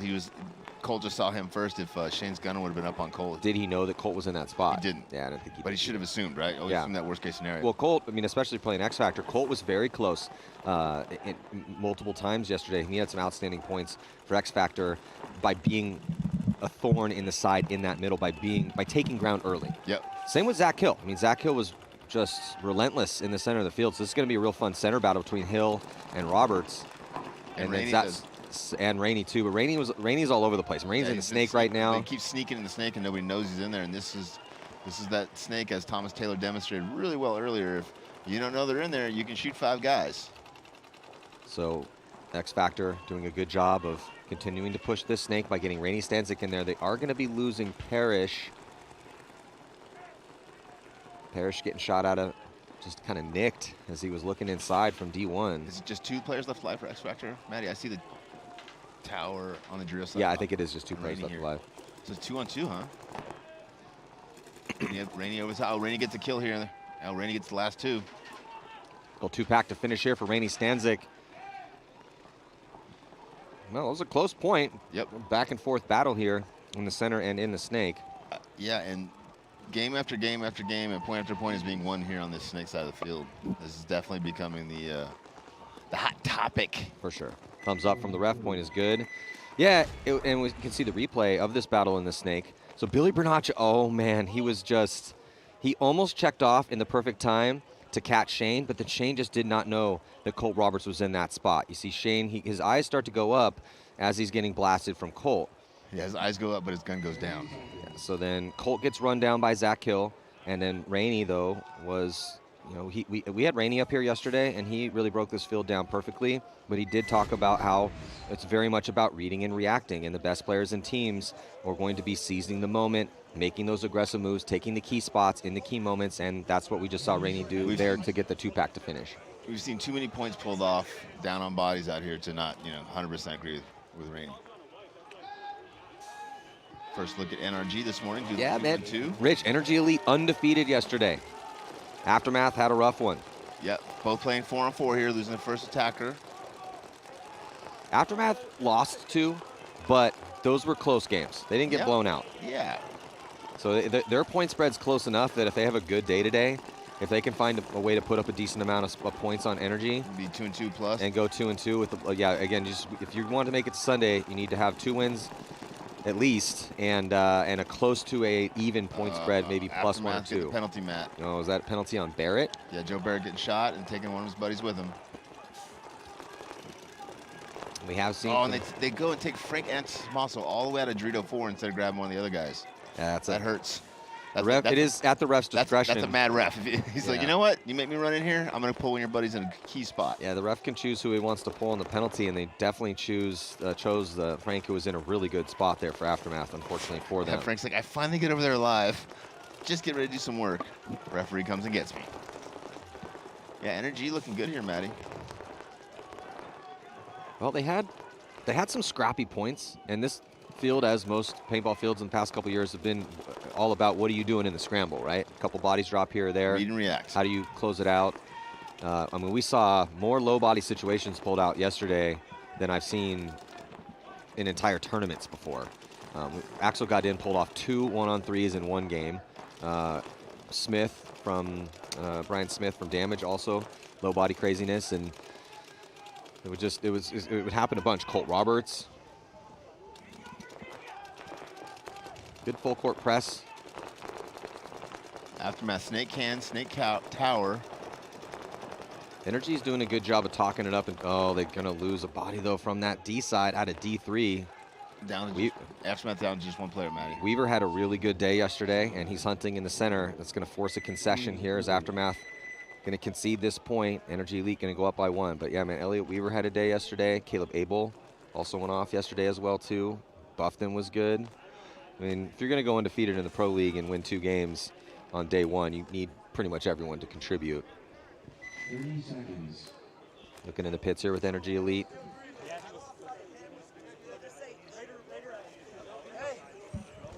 They've always done a good job of having a kind of controlled, mature pit. Here comes Sacramento DMG with their next line. 10 seconds. DMG looked pretty good that first point. They got position to win that match, it came down to 2-2. Looks like Dylan, the Bruiser Boyum, is out there. Hey, man, you don't want to get in a standoff with Bruiser Boyum. Dude's a beast. They're going to lose Gerber early. Gerber taking the walk. X Factor looking good, getting Billy back into the snake here. Billy hits the deck and crawl up to the 50-yard line real quick. And Gerber might have been the guy shooting at Snake, so they might not know Billy's in there if Gerber got shot before he could relay the information. Well, DMG is doubling up that can again, and it's going to cost them. Yeah. Oh, 2 bodies, Spiegelman and Howe coming out of there at the same time. Did I call that, Matt? Did I call that? I feel like I called that. Are you psychic? If you're psychic, you have to tell me. If you feel like you need some information, call me. I will read your palm, figure some stuff out. Colt Roberts, again, like you said, Matt, being a thorn in the side, just consistently going up there in the middle. He gets caught this time.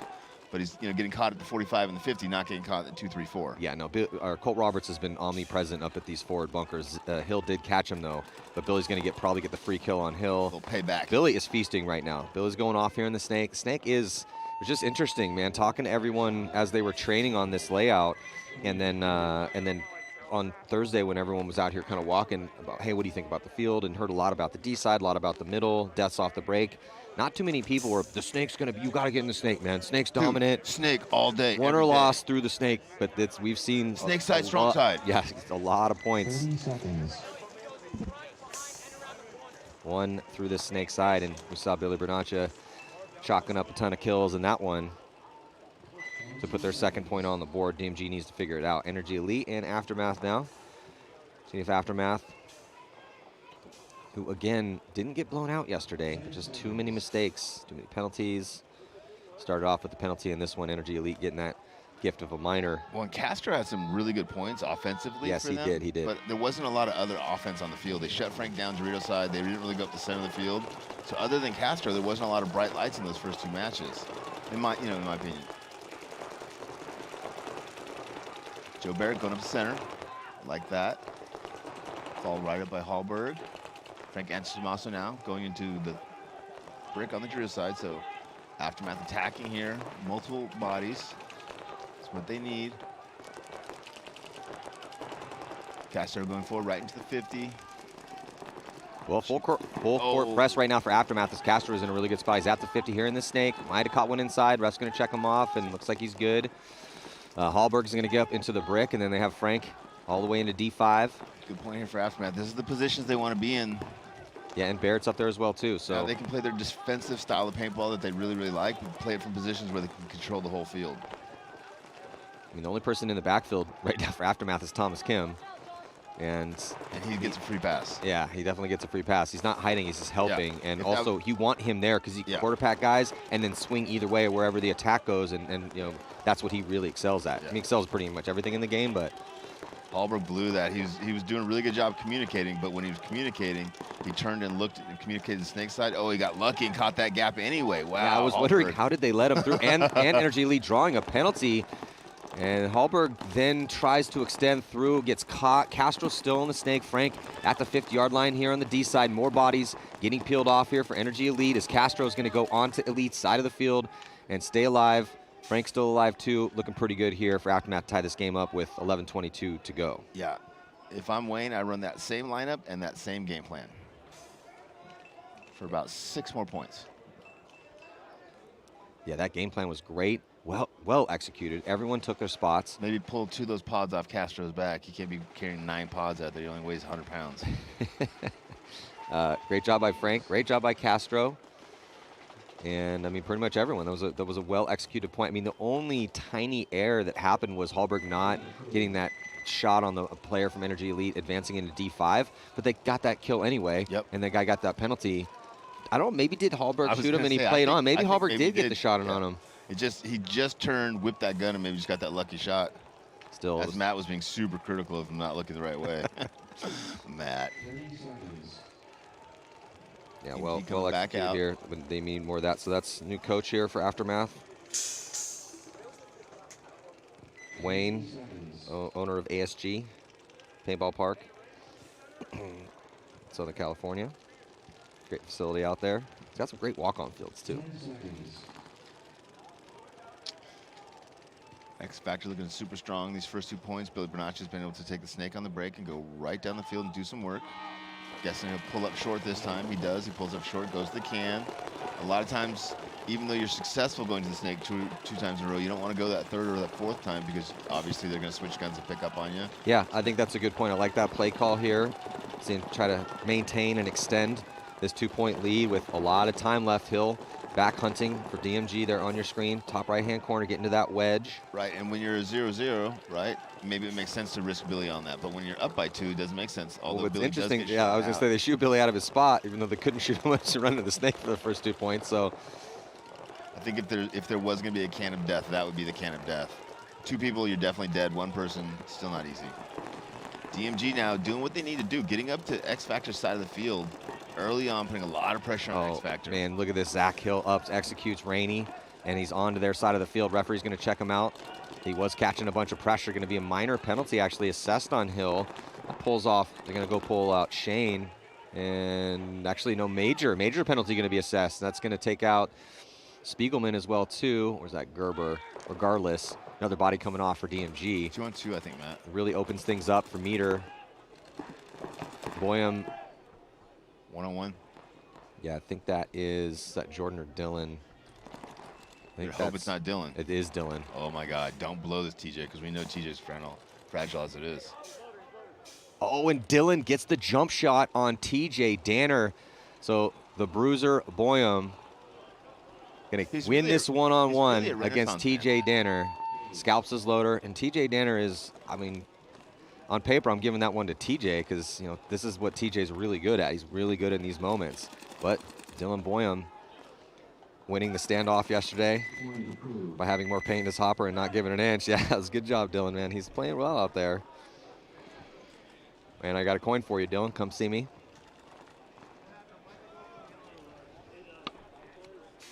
I need to get the, yeah, Coin Duel has that new set, the inspiration coins. Can I make a suggestion? Of course. The one-on-one coins, you put it like a little spot where the other guy has to sign it. So like you get to keep like a little piece of his soul with you in your coin. There he is on your screen. Dylan the Bruiser Boyum. Yeah, he's over there sharpening up his barrel just in case he's got to go joust with somebody later. We need to get him some merch. He needs his own Bruiser merch. Bruiser merch. He needs to go find Will, who took that amazing shot of that moment. That's right. Aftermath snake on the break again. Why not? Castro gets in there live. He does lose either Hallberg or Kim behind him, though. I think it was Hallberg. Kim, though, making a great fill from back center, filling in for Hallberg. 4-on-5 advantage here early on for Energy, but Aftermath is in the snake. Yeah, got a close game here, obviously tied 1-1. A lot of time on the clock. See if Castro can do anything with his position in the snake. It's interesting, though, because we saw a lot of really slow points in the afternoon yesterday, Rich, and it's been pretty quick points out here this morning. Well, so what happens is when you get up in the morning, you have a lot of energy. Is this your theory? Yeah, you have a lot of energy, so you want to get out there, you want to play a bunch of points, you want to have a lot of fun. Midday, you know, maybe you've eaten a little bit, maybe you've had a little something to drink. A little hotter. It's hotter, you've been awake for longer, you're not as energized. You feel like taking a nap, but now you've got a match. So that you go out and play a slow, boring match. I think all games should be in the morning, Matt. There should be no afternoon schedule. It's way too much paintball to be played to shoehorn it all into the morning. Well, if we did a 6-day venue of all mornings, we'd be just fine, Matt. You're looking for problems, not solutions. NRG Elite double stacking those wedges in the center, and they're just crossed up. I hope we do not get a lot more of this kind of one-on-one lock up the field paintball. Not that it's not super enjoyable to watch, because it is, but it's not as easy to talk about because their guys are doing the exact same thing. Energy's in the wings, crossed up. Guys in the cans, snake side, and the guy in the Dorito looking inside. Castro, in my opinion, has the ball. Castro can come down and eliminate both the players for NRG. Good fill into the insert bunker behind Castro, does Kim. Still 5-on-4 advantage here for Energy, Matt. Well, look at Castro in the snake. He's being very proactive. He's playing lots of different spots. He's popping up, trying to get that inside angle. I love that you say that, but after Castro took the snake, I haven't seen him since. Because I'm completely blocked out by the camera stuff, and then with a glare. Oh, well, now that you've moved your coffee cup, hey, there's my buddy. This is all mobile, you know, like inside move all these things around up here, and so. You know, oh, really? I know. Oh, okay. I know you're getting old. For you. I know you're getting old, and your eyes don't work very well. Here goes Kim through the middle, trying to find that seam between those two wings, Matt. Yeah, I like that move. Castro, great communication in here as well, too. His very distinctive voice. Yeah, just him being alive over here is big, right? Like, getting into the snake is important, but staying alive in that snake is so important because they've got to keep guns on you, and that takes the pressure off your guys on the Dorito side in the center of the field. Kim is playing defensive. Oh, Castro just a little bit too proactive in there. Finally cost him. And Kim is playing as if the snake is hot, Matt, but I haven't seen anyone in the snake for Energy. So I think he got some bad data. Well, I mean, I'm listening to Energy Elite doing a lot of talking. I don't know if did they call that kill yet? I hope so. I mean, I hope so. Castro had the real slow walk off. Yeah. Well, and it's such a key kill, right? Oh, here comes the sneaky from Caleb Abel. If he's able to get past Kim's gun by not bumping any bunkers, and he can come up and catch Kim, but Kim sees him crawling, gets the high shot. Oh, and he almost jumps and almost lands on top of him. Gets the shot in on Caleb, and is gonna pop the top, and he gets caught tried to shoot Weaver in the back, but protected him perfectly. So it's a nice move by Kim. Kind of had to happen, but wasn't able to get 2 on it. Now devolves into the scrambles. Barrett with a little retreat here, Rich. Yeah, and then Frank getting shot in the drill side, Matt. So energy just outweighting Aftermath, and as soon as as soon as Castro dropped and then Kim dropped, the point was over. Long. Ooh, that was an interesting point. Yeah. And the momentum's definitely got to be on Energy's side at this point. Up by a point, winning that long point kind of sucks the energy out of the other team. You know, unfortunately, it does come down to, Castro getting shot out of that spot. He's all over the place in there, but Energy being very patient and biding their time. And sometimes you have these young attackers, and they just get a little too jumpy in there. So what I noticed is some of the guys, Keith Brown and a couple of the other guys are doing kind of what Castro did and kind of holding back on the snake, playing the snake 1, 2, 3, 50. Mm-hmm. But the guys that are going past the snake 50 are really doing the damage. And some guys are getting dinked out of there, but they've shot 2 or 3 guys first. Whereas if you sit back, you can play longer, but you're not doing the damage. Did Castro shoot anyone before he went? Yeah, I didn't think he did either. That's kind of my point, right? So yeah, 100%. Still, I wouldn't really change much out of how he played that bunker, other than just don't get shot out of there, kid. Well, I would go into their side of the field. That, right? yeah, a little bit. But they had that cross. You can play smart for the first minute that you're in there, a minute and 30, but after that, you got to clock in and go to work if there's no one in front of you, right? Yeah, so jump into this next point here. GMG only down by 1 against X Factor. Yeah, 10 minutes left to go. And I love the spots X Factor's in. X Factor's in the brick on the Dorito side, Snake 2 in the center tower, Dorito 1, Snake can. Those 5 positions can see the whole field. They can cross up the lanes on both sides. They're close enough they can communicate to each other. These are the spots that you want to be in, Matty, if you want to, be able to either play a long, slow point or launch yourself into a faster point from offensive positions.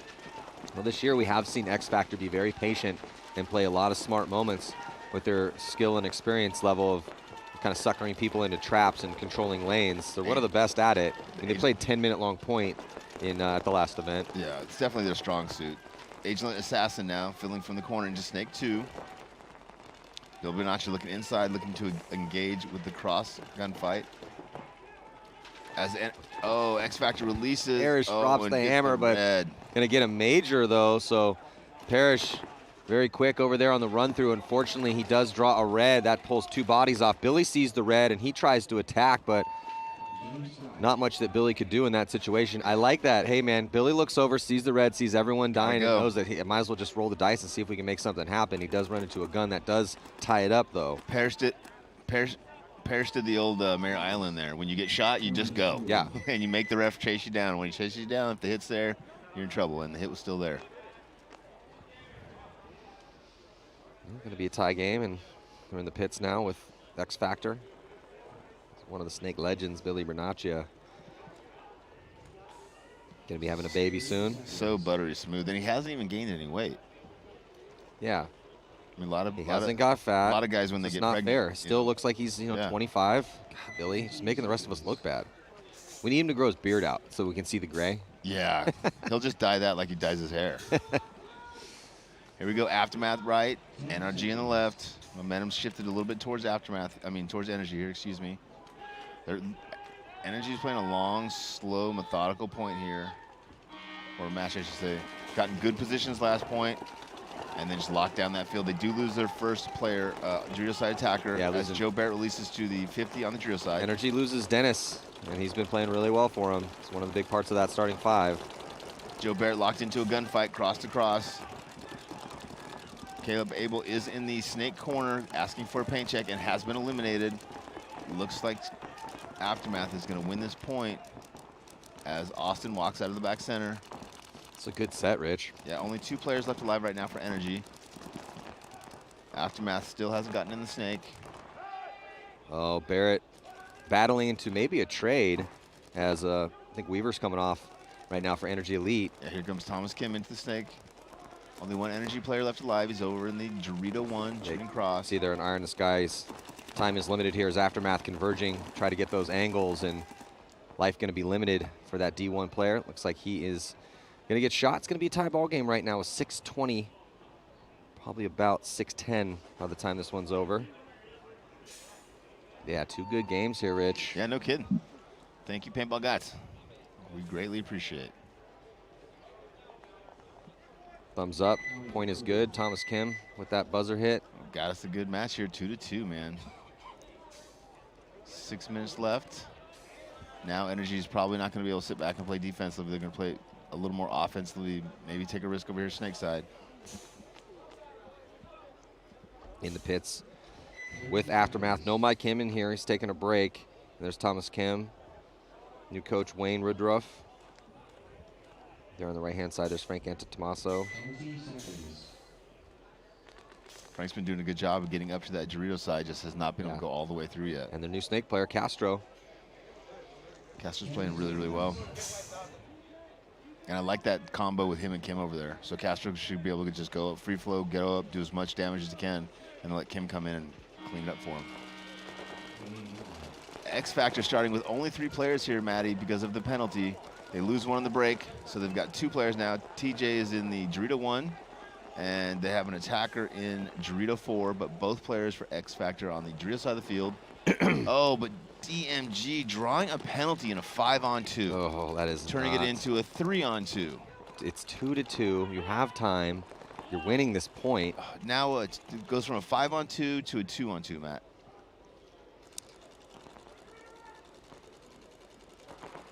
Yeah, frustrating turn of events if they end up dropping this one. Looks like a trade, though. And, wow, ended up 2-on-1. So Spiegelman's still alive. DMG will end up getting that one. That they almost threw away a 5-on-2. And they're up for the first time in this match. Still, though, it is getting very interesting in pro paintball. On paper, X Factor should be, blowing DMG off the field, as DMG is our 19th ranked team, and X Factor's made 2 Sundays in a row, and that's a legendary paintball team. And DMG's on a rebuild. Now, X Factor has had to do some roster roulette, but things have been going definitely their direction as they've had this lineup getting dialed, making 2 Sundays, making a run. Well, and when we've seen good teams out here struggle so far, Matt, it's been because good teams have not had their snake guy producing the way they normally have, and Billy Bonacci is producing just fine for X Factor. Yeah. 2-2. 6:13 to go. They hold Castro up again. And Energy Elite dropping potentially 2 bodies here. Yeah, looks like Baxter Buffson's going to get shot. They also lose their snake player over here, and not looking good here for Energy Elite. Yeah, 3-on-5 very early. Aftermath doubling up that snake can. Well, this time it worked out for him, producing one of those kills. They got to get out of there, though, and they do. Aftermath gets Zach out of that spot, so it looks like Zach's going to be taking over the attack here, snake side for Castro's. Let's see Castro out there. Hallberg moving up. Thomas Kim playing back center, communicating to both Hogue and Hallberg. Yeah, Kim in the back center, quarterbacking. Energy on the attack over there, down by 2 bodies, but still attacking Dorito side. I like that. They're getting Jason Dennis up into that brick. Hogue needs to pick up the ball here and get himself in that snake and go forward. The only one stopping him is the snake side tower, and he doesn't really have the shot. As soon as Hogue can figure that out, he let him reposition now to snake insert. Now that guy can't keep him out. Hogue with a little bit of a mistake there. Oh, Thomas Kim, the well-executed and timed move, and that's going to draw a penalty too. So it looks like Dennis continuing to shoot after Thomas Kim ran through, and that's going to make this one real simple to finish out here for San Diego Aftermath. Aftermath does not mind.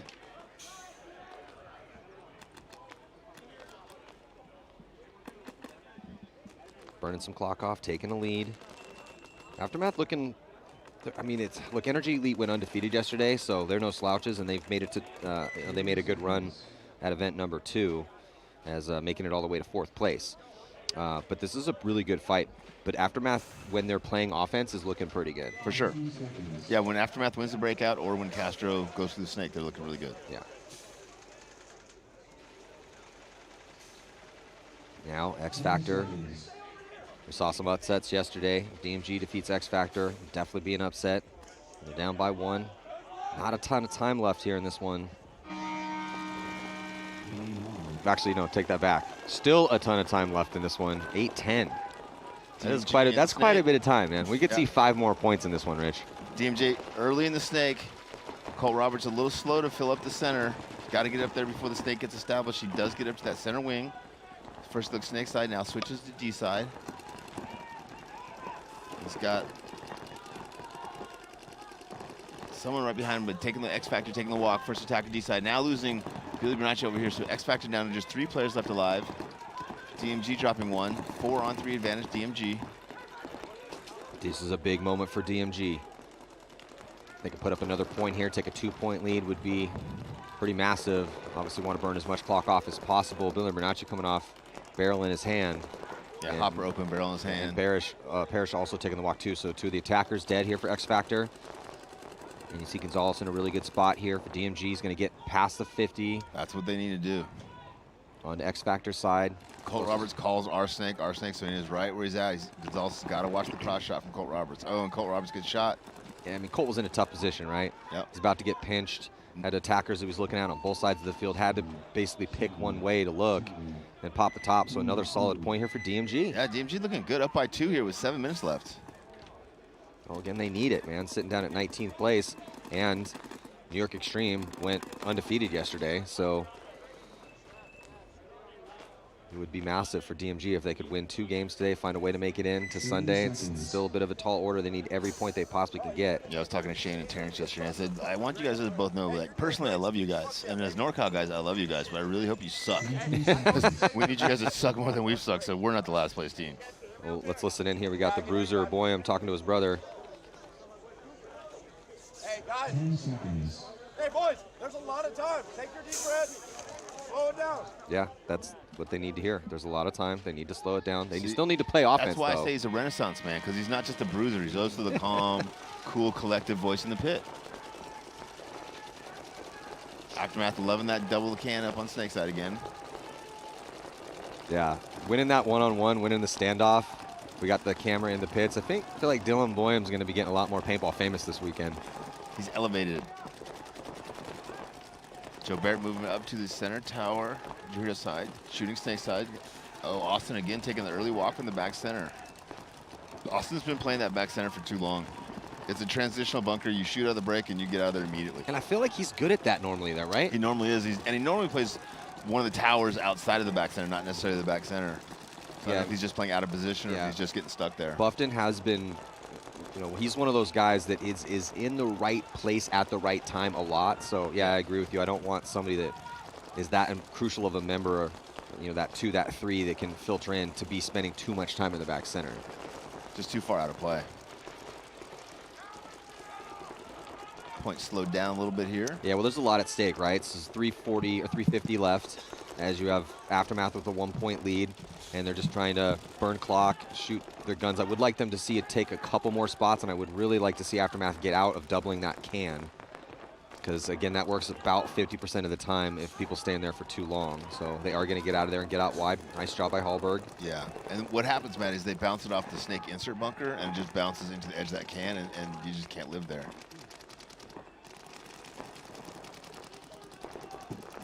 Close match here. Aftermath up only by 1 point. 3 minutes left. Energy's got to figure out how to go for it and win this point or concede this point, giving them an opportunity to come back out and win 2.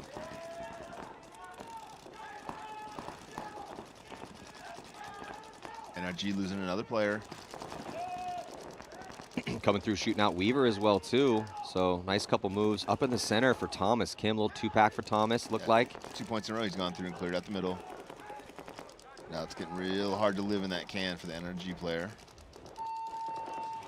And the towel going to be thrown in here from Energy Elite. Another well-executed, a little bit of a slower roll for Aftermath in this one, but it worked out perfectly for him. Yep. Also worked out well that Energy went kind of with a defensive game plan there and didn't attack the Snake. Yeah, Energy really not looking as crisp on the offense as we saw them yesterday, right, Rich? Yeah. I feel like they had a little bit more of a powerful attack. Yeah, Abel was able to get in that Snake more often for sure. Yeah, we haven't really said Abel's name too much here in their first game. DMG, gotta be loving this, man. Gotta be feeling good. The starting lineup on your screen has some work to do. TJ Danner, Colt Roberts, they're number 45. Looks like Rainey's gonna be going Snake side. TJ and Parrish gonna be going D side, Colt up the middle. Billy back to Snake on the break. I like that. And our eye in the sky, see Billy out all the way to the Snake off the break. He glides in to Snake 2. He's got Gonzalez in front of him. Gonzalez is looking inside as Billy's looking down the tape.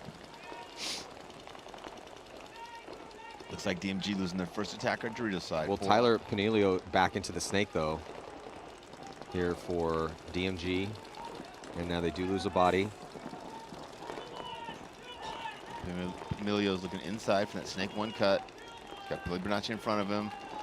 Got Rainey in the can, supporting Billy. Looks like Tyler wants to move up here in the snake, but Billy's beat him to the punch and already got to the 50. Good battle developing here between Billy Bernacci and Tyler. Yeah, and with a 2-point lead, DMG just needs to play really, really smart here, right? Control the field as much as they can. Try to get a couple sloppy kills. Oh, they might have just shot Billy Bernacci out of the 50 snake, Matty. Yeah, they do. They just shot Billy out. That's a crucial kill there. A huge kill and a tough loss for X Factor. They still have some bodies out there, still 4 bodies out there, but it's even up the body count. But with Hill up the center and Tyler in the snake right now, it's looking better for DMG as they have some more ground and they have outside contained. Oh, but they lose Hill as a little tactical retreat here from Parrish. So now it's a 4-on-3 and a minor penalty. Man, DMG is just getting killed by penalties. Yeah, the Bruiser caught that one. Panilio still alive, but it's not looking good. It's just him. And Rainey's sneaking down the snake on him. 2-on-1 as TJ releases Dorito side. Oh, 3-on-1. Colt Roberts still alive. It's just going to say, oh, a couple extra here from Rainey on Tyler. It's like, what's up, kid? Welcome to the pro leagues. So X Factor only down by 1. That was just a bad mistake from Boyum right there. Was it Boyum that got the penalty, Dylan? It was. Yeah, I mean, he's or playing really well. Didn't know. Yeah, but still, he's playing really well, but that's just a tough break for DMG. You got a 2-point lead on these legends out here at San Antonio X Factor who, like we've been talking about, looking so much better in the middle part of this year. So it'd be huge for, again, them to have a chance to save their pro spot. As you can see here on this replay, battle going down in the center with Hill.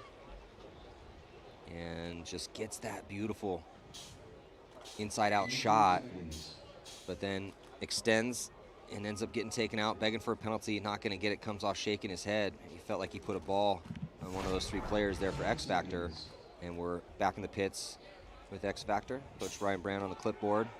And look at Aftermath. Looks like they're going with Castro again here, so look for him to extend snake side. Castro, snake on the break, gets in there live, Matty. Goes right into snake 2. Yep. But here comes Energy Elite with some offense of their own with 2 minutes and 35 seconds left. Looks like a body coming off for Aftermath from that D side. Yep. And Energy's in great position. They got Caleb and Snake, 2 players up the middle. But Aftermath is really, really good at sitting back and playing D-ball. That line that came over from DMG, that's definitely their style of play. So they can cross it up. They got Thomas Kim in the back center. They got the Dorito can. Energy now getting outside to the baby Dorito. He's going to look to release and go forward. Aftermath 4 across the back, 1 in the snake. I believe the 5th is in Dorito 1. Another body coming off for Energy Elite from that D side. They don't have a lot of time to mess around with though, Rich. They're down by 2. They have 2 minutes left. They're in really good offensive attacking positions, but they are eventually going to have to launch. The problem for them though is they have no one on that D side. There's no one for Aftermath over on that side either though, as that player took the early walk. So it's going to be going down center and snake side to decide this point and potentially this game. Yeah, 4-on-4 here. Aftermath with a huge advantage, up by 2 points. They can just sit there, shoot their guns, lock the lanes down, and communicate, which is going to force Energy as the clock gets down lower and lower to either go forward and try to win this point or not do anything and protect their margin. Oh, key kill there from Caleb Abel shooting across, getting Joe Barrett out of the cross can on the Dorito side. Oh, and now catching Thomas Kim out of back center as well. Rich, they got a chance here. Caleb Abel stepping up. They need to get on their toes to start going forward. 1 minute and 7. They're playing like they need 1, not like they need 2. Now, they did go undefeated yesterday. So even taking this loss with a really close spread will be potentially okay for Energy Elite's chances for Sunday, but really got to try to fight for this win since it is so close. They need to launch. Castro gets 1, Castro gets 2. He chops up those 2 bodies. It does cost him his life, though, as it is now a 2-on-1 situation in favor of Energy Elite. Last body left alive for Aftermath is at the can. 40 seconds. And he's going to get shot out of there. It was Hallberg, Caleb Abel lived throughout all that chaos, and he's going to hit the afterburners. 1-point game with 32 seconds left. Definitely possible. Still, this is not the fastest field we've seen. So 32 seconds, it definitely still advantage to Aftermath. This is going to be very difficult for Energy Elite to attack into 5 guns. Yeah, it's got to feel good for Aftermath too to be, struggling as much as they did yesterday to be in a position where they're, in a position to win this match.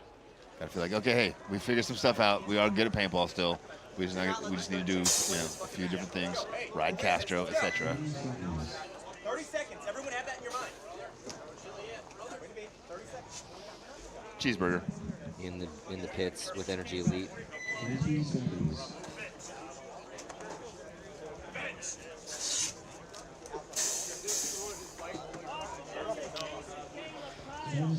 10 seconds to go. Be interesting to see what their attack lineup is and what their attack play is. DMG up by 1. X Factor heavily favored in this match. 5 minutes left. Billy Bernaccia. They did this with him earlier. They pulled him out of the snake and put him up the middle. This time he gets caught though. 4 on 4 as one of the DMG players also comes off the Dorito side. Rainey now going from the snake can to the snake insert bunker. 2 DMG players up the center of the field. Colt Roberts releases up the center of the field for X Factor.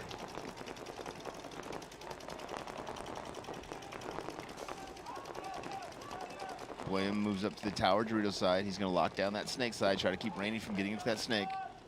TJ gets caught going across that gap from the can to the Dorito, but gets in there alive, all right? Yeah, a couple moves here for X Factor as they did lose Bernaccia. Still 4 bodies out there, though, to figure out a way to get up the field. And Parrish gets into that good spot up into D4. Here comes Colt Roberts. He's going to move into the wedge. TJ Danner is behind them at D1, but it's just Rainey over here on the snake side on an island.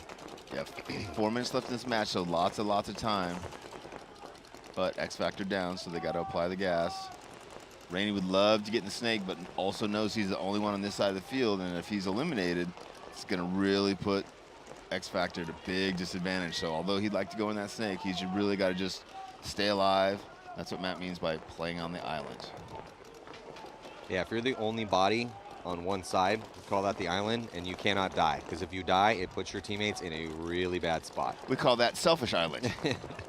But, Rainey in this position, yes, they're down 1, so it is up to them to move forward, but, DMG doesn't have a body in the snake unless there's a body at the 50. Nope. Yeah, so they have most of their powers in the center of the field. They have 3 bodies in the center of the field. At the 50, directly in the center, the brick, they're also at the wedge, and then the tower, and everyone is looking. There's 2 guns looking towards Rainey. Yeah, and that's what Rainey wants, right? Rainey wants those guns on him. He wants to communicate those guns on him, so that his player on the Dorito side can pick up the ball, or Colt Roberts can pick up the ball and go through on the Dorito side. Yeah, and now the can is also on him too. So there's 3 guns looking at Rainey, and that's going to make life a lot easier for Parrish, Danner, and Roberts. So they get the second kill. There's just 3 bodies left alive. They're all in the middle. This is looking really good here for X Factor to be able, because they have 3 minutes to work with. They're in really good spots to be able to close this out. It's going to end up being a tie game with like 2 minutes left. It's going to be real tough for DMG in the positions that they're in to hold off this attack, because the outside is not contained. No. It's just so hard. The seam is real big right through the middle. You can go through the middle and get all 3 of them. Oh, here comes Shane. Oh, shouldn't have bumped Shane's the bunker. going to run right into Colt. Penalty going to be assessed here on Shane. That's going to be a major. And that was pull out Hill. Yeah. At least they have enough bodies to pull. And that was a pretty legit penalty. Shane looked like he got shot right before he left. But at that, so tie ball game, close one here. If you guys are tuning in, thank you guys so much for joining us. And you definitely picked a really good set. Both of these games are close. Please head on over to Go Sports. Help us out. We're trying to bring you guys the best paintball broadcast possible, and we need your support to do that. And there's a lot at stake here and a lot more paintball to be played at the 5th event, the 3rd major, setting things up for the Champions Cup here, 2022 NXL Windy City Major. In the pits right now with DMG. Zach Hill caught a couple extra from Rainey, so he's going to need to get cleaned up. But yeah, very close games here, Rich. 1 point between Energy Elite and Aftermath. That's all we ask, Matt. We don't ask a lot. Just entertaining paintball games. We don't mind getting to the field at 5 in the morning and leaving at 9 o'clock at night, only getting like 3 or 4 hours of sleep, as long as we get lots of good paintball games. And some infamous coffee, obviously. Let's see what Energy's got here. We got less than 30 seconds. 2 up the middle. Little flying wing action. Austin fills out for the back center of the can now. 3 through the middle for NRG. Yeah, they're not going to make it. I think Energy might have just shot their own guy in the back of the head. It kills a kill, Matt. Kills a kill. Energy now dropping 2 bodies, but onto Aftermath side of the field. Don't think they have a chance, Rich. Just 10 seconds left. Dennis tries to cut through. They got 2 more bodies left to attack, but just not enough time. So the bend don't break moment works out for San Diego Aftermath. They did what they needed to do. They do take the victory. So they're going to go 1 and 2. They had 2 losses yesterday, one to Impact and one to X Factor. So 1 more game to go for Aftermath, and it's going to be against DMG in a must-win situation for both of those squads. That should be entertaining. Yeah, and Aftermath's going to need to put up some points. They didn't lose by much yesterday. I think they took a 3-point loss to X Factor and then a 2-point loss to Impact. So a -5, only winning by 1. They're still sitting at -4. So that is a bit of a problem. So That's a bit of a problem. they're going to need to beat. They're going to need to beat DMG By 6. realistically. Yeah, by mercy rule or as many as possible, because even when you go 2 and 2, if you have a negative point spread, most likely not going to be moving on. But they still have a chance, and so does DMG, as they are locked up with X Factor here, 4-4. Very close match. And DMG hasn't been kind of pounding through the snake like everybody else is. They've been kind of winning through the middle of the field. And also take advantage of the offer from our presenting sponsor, BunkerKings.com. You get to choose the free Supreme gloves or the free fly gloves with a $30 purchase. Again, head on over to BunkerKings.com. So who you got in this one? I mean, obviously, you got to give the advantage to X Factor, right? They've been here so many times. But DMG, I like lineup starting to feel a little bit here. Yeah, and I like their swagger, right? I like, if just because you're a last place team doesn't mean you got to go on the field like you're a last place team, right? Go on there and eat what you kill. Is this your bottle of water, Matt? It is. Oh God, that's the kind of day we're gonna have already. That's the kind of day we're gonna have, buddy. What time is it? Well, it's almost double digits, so this is when you start to get a little feisty. Yeah, that's right. Not messing around these times. These time gaps right here, dangerous, okay? Because I'm about to start breaking some stuff, right?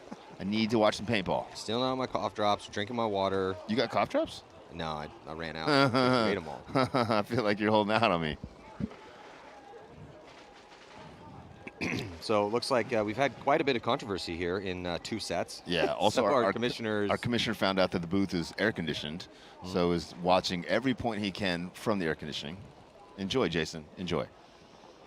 Hey man, we're in Chicago and it's not in the 90s. Yeah, we're not pretty dying. happy about that. So let's get a look at what Jason's deciding on, and it's that penalty here with Shane. So Shane comes through. Okay, so you see that. Now, where does it come off his head? Does it come off the bunker? Where did that come off of? It kind of looked like it came off his head for a second, and then he gets punished. There's 2 guys shooting at him, too. He never gives up. I respect it.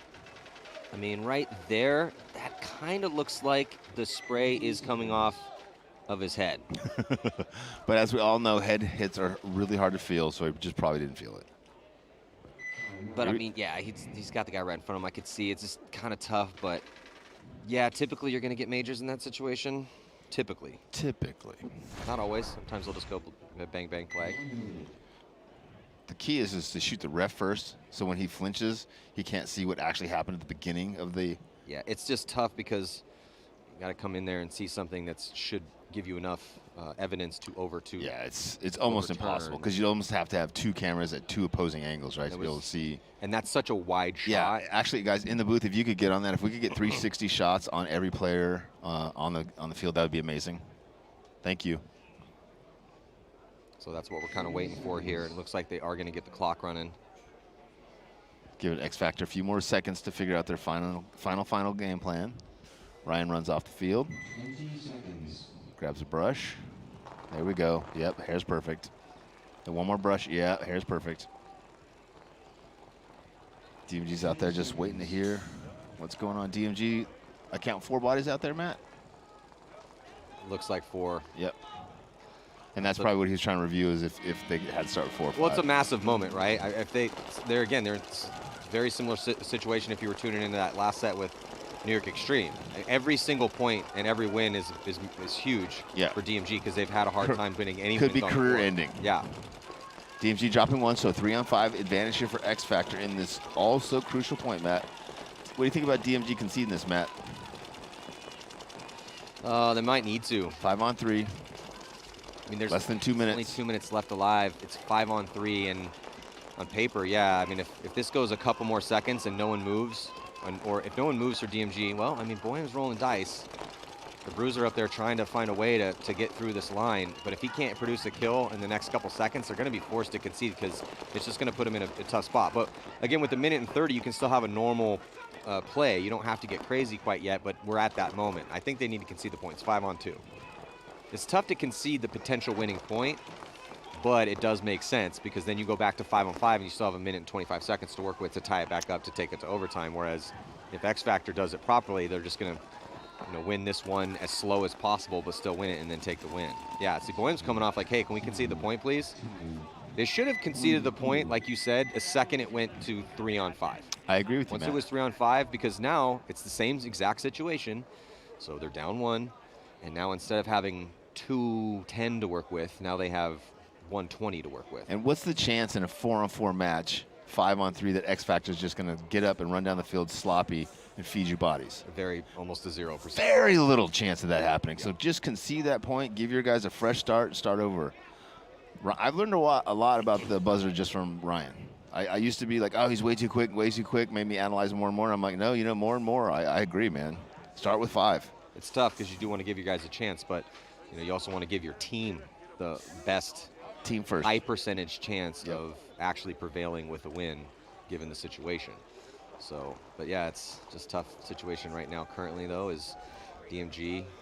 That's just a tough thing. You go back to that penalty, right? If they don't get that penalty, different situation. But 1 minute. those majors are crucial. Sometimes they carry over. That one did. They start with 4. And with DMG, that's a regular occurrence, right? Same thing with New York. That's a regular. The bottom teams struggle with getting penalties. Yeah. It's a big part of the game.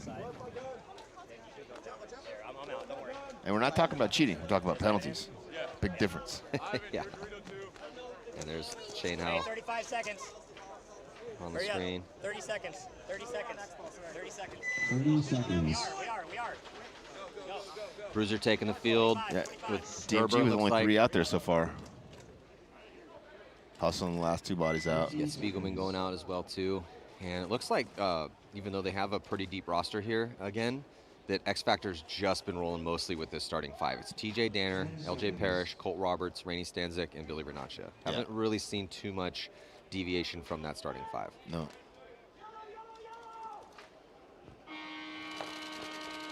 Two, 1, 2, snake on the with break. the exception of Ninos. Yep. Ninos has played a lot of points. DMG, snake on the break. Definitely giving them a chance here. Only down by 1. Less than a minute. In 3, 2, 1. 1 minute. Hill taking his position there, Rich, up in the center. He's at that 50. Yeah, it's so tough against X Factor because they're so good at sitting back and locking down the lanes and playing control paintball. 40 seconds here. DMG still 5 bodies alive, but they've got to get past the 40s and 50s in order to get close enough to put enough pressure on X Factor to win this point. X Factor, TJ Danner, first body to drop, Rich. So it's a 4 on 5. It's possible. They got 30. DMG. Oh, major penalty. Another penalty. This one, I think, Gonzalez. That's going to pull out Boyum.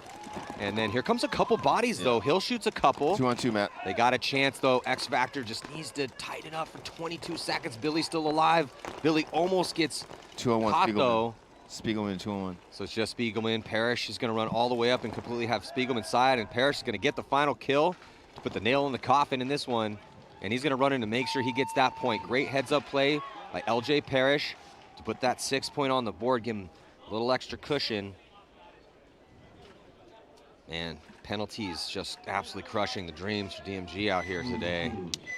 Yeah, it's hard to win with penalties, man. The team's getting they're getting a lot better, but they're just still having these little mistakes out there, and penalties are really have been an issue. So, yep, I don't know if anyone caught that, but the penalties are absolutely just killing DMG. I mean, even if you look back at the minor with Dynasty not making the event because of penalties, like even the top teams, if you get penalties, no matter how good you are, you're playing at a big disadvantage. So we're going to head into this next set. Tampa Bay Damage taking the field for the first time today. Going to be playing the Latin Saints, and also we're going to see Level play their second game against New York Extreme. Must-win situation for New York Extreme, and it's going to be a fun set here. 2022 NXL Windy City Major, presented by Bunker Kings. I'm Matty Marshall here on Go Sports, and we will be back.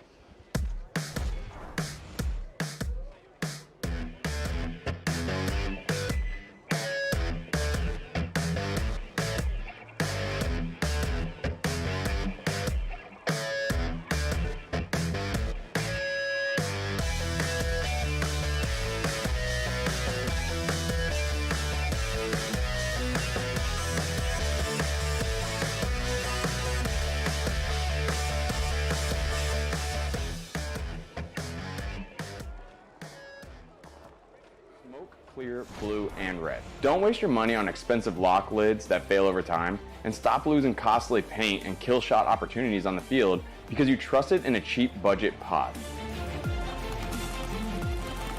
A pro tip for all strapless pack users is that even though pods rarely fall out, the most critical failure point is not the pack, but the pod lid, which causes the paint to spill during gameplay. On all other pods, except for the escape pod, the flared neck and extended lid tab causes the pods to bump into each other. This causes paint to come pouring out of your pods at all the wrong moments. The escape lid and pod geometry eliminate the flared edges, and most importantly, recess the lid into a wide thumb groove that can't get caught from other pods, branches, and other common factors. Plus, the escape pod features a tapered geometry ramp that gently increases pack friction as you load it in and holds it securely in place, but it helps ramp the pod out as you pull it out during gameplay. If you don't use strapless packs, well, it is time to reconsider thanks to the escape pod. But even so, all of these paint-saving features apply to the pods used in the elastic loops as well, and they work just as smoothly in your strapped packs. Each escape pod comes with a foam cushion on the lid that protects your paint and reduces rattling noise from loosely packed and settled paint. The pod body is semi-transparent and constructed from high-quality plastic that will withstand most abuse. But let's be real, it's a pod, and you're just as likely to lose it or get stolen before it breaks. So we kept the cost to a minimum and we packaged them in an 8-pack. Let's review the escape pod features. Strapless pack optimized, no spill lid, wide recessed thumb grip, paint cushion silent lid, tapered retention and ejection geometry. It fits all packs, strapped or strapless, and it has a dust-coated textured grip. So stop wasting your time and money and get yourself some escape pods. Of course, unless winning isn't your goal, then stick with trashy pods.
All right, wanted to go and show you guys the brand new product coming out from Bunker Kings, our top shells for the control loader. So what's really great with this product is the fact that you're able to customize it.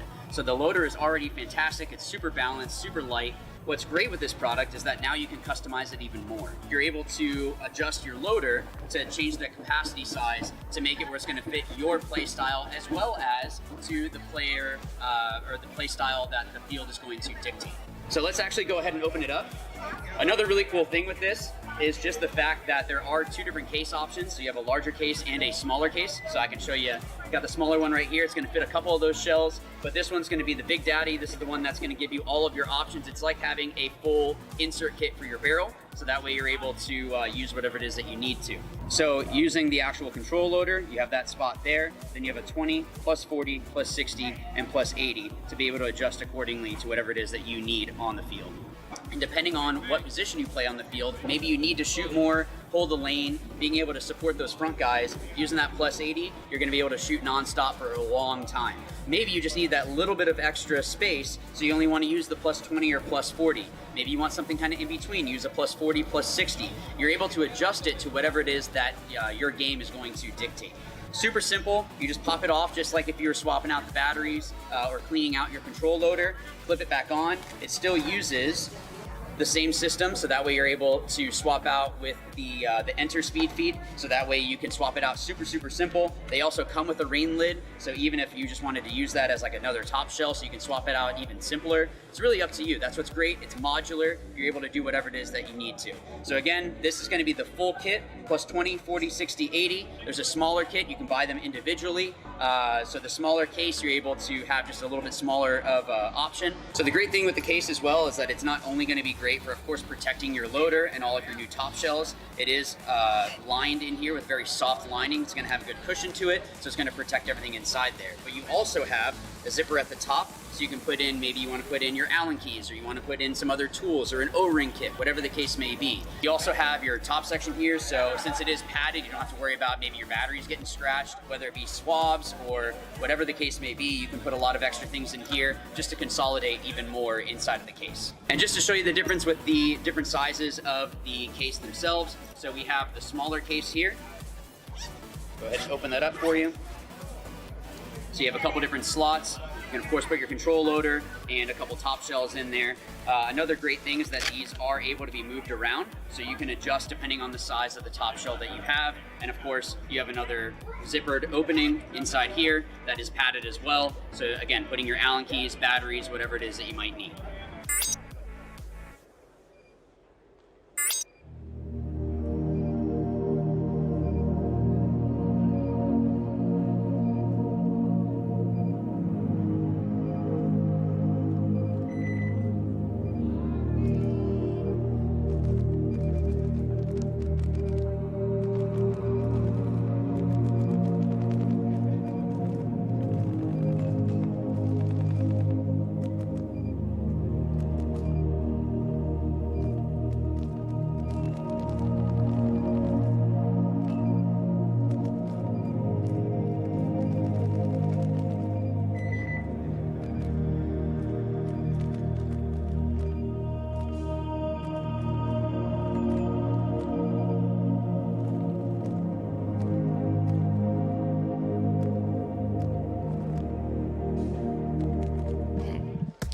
Welcome back, 2022 NXL Windy City Major presented by Bunker Kings. I'm Matty Marshall, stoked to have Thomas Taylor up here, legend in the game, and man, you're playing outstanding out there in that first match for Los Angeles Infamous. We definitely gave you the MVP, and you're definitely in the running for the $500. Yo, cash me in, dude. Yeah, I mean, cash me in. Let's was it a 4 or 5 pack? So I'm not. I know you're probably sure. the wrong person asking you, to be like, Matty, 5 pack for sure, baby. Well, I know I shot the balls at the guy, but I was breaking a ton of paint when I went in, right? So I don't know if he actually came out or not, because like as I was going for the buzzer, like I just saw it starting to spray. The balls went at him, so I just hit the buzzer. I was like, well, I ain't waiting to find out. Still, it was a masterful move out there, and you earned the running. Again, that's all courtesy of McKinley Mosley and Associates. If you need a lawyer representing you against an insurance company for property claims, they're your guys. So we're jumping into this set here, and it's Damage and Latin Saints corner. And Level and New York Extreme here, Thomas. So yeah, Damage. Lost Keith going to the snake corner. Would be nice for Damage to win a game out here, or win 2 games today, as they struggled yesterday, losing both Level and New York Extreme. Right. So were those close games? I didn't get to watch those, man. They were very, very close. Well, the Level game was close. It was an overtime loss, and then the game against New York Extreme, I think that was a 3-point spread. Damage down on bodies, but still pushing this middle here and trying to lock off the snake. That's really smart of them. You can go to that middle, and it's really hard for anybody to move out. I heard him talking about it, so, you know, I expect to see a lot of that. Body dropping for the Latin Saints. And should be 2, Maddie. yes, Should be 2. So, you know, Thomas, it's just been a struggle, obviously, for the Latin Saints to get a consistent roster together. They made some changes. Here comes Damage with Chad Bougier running through the center. He gets one, doesn't get that second one. I think that's Greg Montalvo still alive here for the Saints, but that's so talking about their roster, I mean, picking up Greg and getting, you know, they got a couple other guys with some experience out there, but it's just been tough because, I mean, essentially we keep saying it because it's true with a few exceptions of the roster, but if you're out there and you're a divisional paintball player and think, what would it be like if we went and played pro right now? Well, that's what's happened to the Latin Saints essentially in these past few events. Well, and not only, I feel really bad for them because not only is it like they keep adding players, but at the pro level, you not only you can't just be good, you need to be great, but you also need a great teamwork. Yeah, so, yeah, I totally agree with you. Thomas, while we're getting ready for this first point with Level and New York Extreme, let's get a look here at some of your highlights from the first one. Look at, you still look fast, bro. You still got some wheels. Hey, still training, boy. Yeah, so you were dominant over there on the snake side. You were also playing that center. And what is looking good for Infamous is you guys have multiple options. And it's hard to scout you because whether it's, you know, Patient playing both sides, you know, Jonah's been in the snake as well too. You had you getting in there a few ones. Look at this. This is that run through. Yeah, see right there, if you see, it looks like it went in and hit him, but I'm also breaking paint, right? So it's kind of hard to tell. Like he flinched like I hit him, but I started breaking paint, so I just went for the buzzer. And then you're selling it. High pack, baby. Get me on that list, Matty. No, yo, good. cash that check, boy. Yeah, you look good out there. Thank you, I appreciate you. Jumping into point number 1, Columbus Level. Second about looking good. Columbus Level is undefeated so far as they took down Damage yesterday and Mercy ruled you guys. What do you think's working for Level right now? Well, like what they just did right here. They shot one off the break. New York Extreme down 1. They almost shot one of us off the break every single game, and they did continue to do it. So here they shot one off the break. They did lose one also, but that was on a secondary. So they were up for a second against New York, right? Both teams in a 4-on-4 here, but that is always their strength. When Level does well at an event, go back in history and look, they're shooting people off the break. Another body coming off for New York Extreme from that D side, so then they try to scramble a body out, back corner bunker on the snake, and then it goes Harris as he's gonna filter out. I saw Harris in the slight break, he's like, how's it looking out there, Matty? And I'm like, I need you to play 10 to 15% tighter, Harris. 10 to 50% that's tighter. Always Harris, though. Yeah, love him. Sure. He's riding that line. So we got a 4-on-3 situation here. Level up 1 body, but it looks like the guy in the snake is doing some surgery, so it's kind of a 3-on-3. If as I said that, the whole Dorito side gets murked.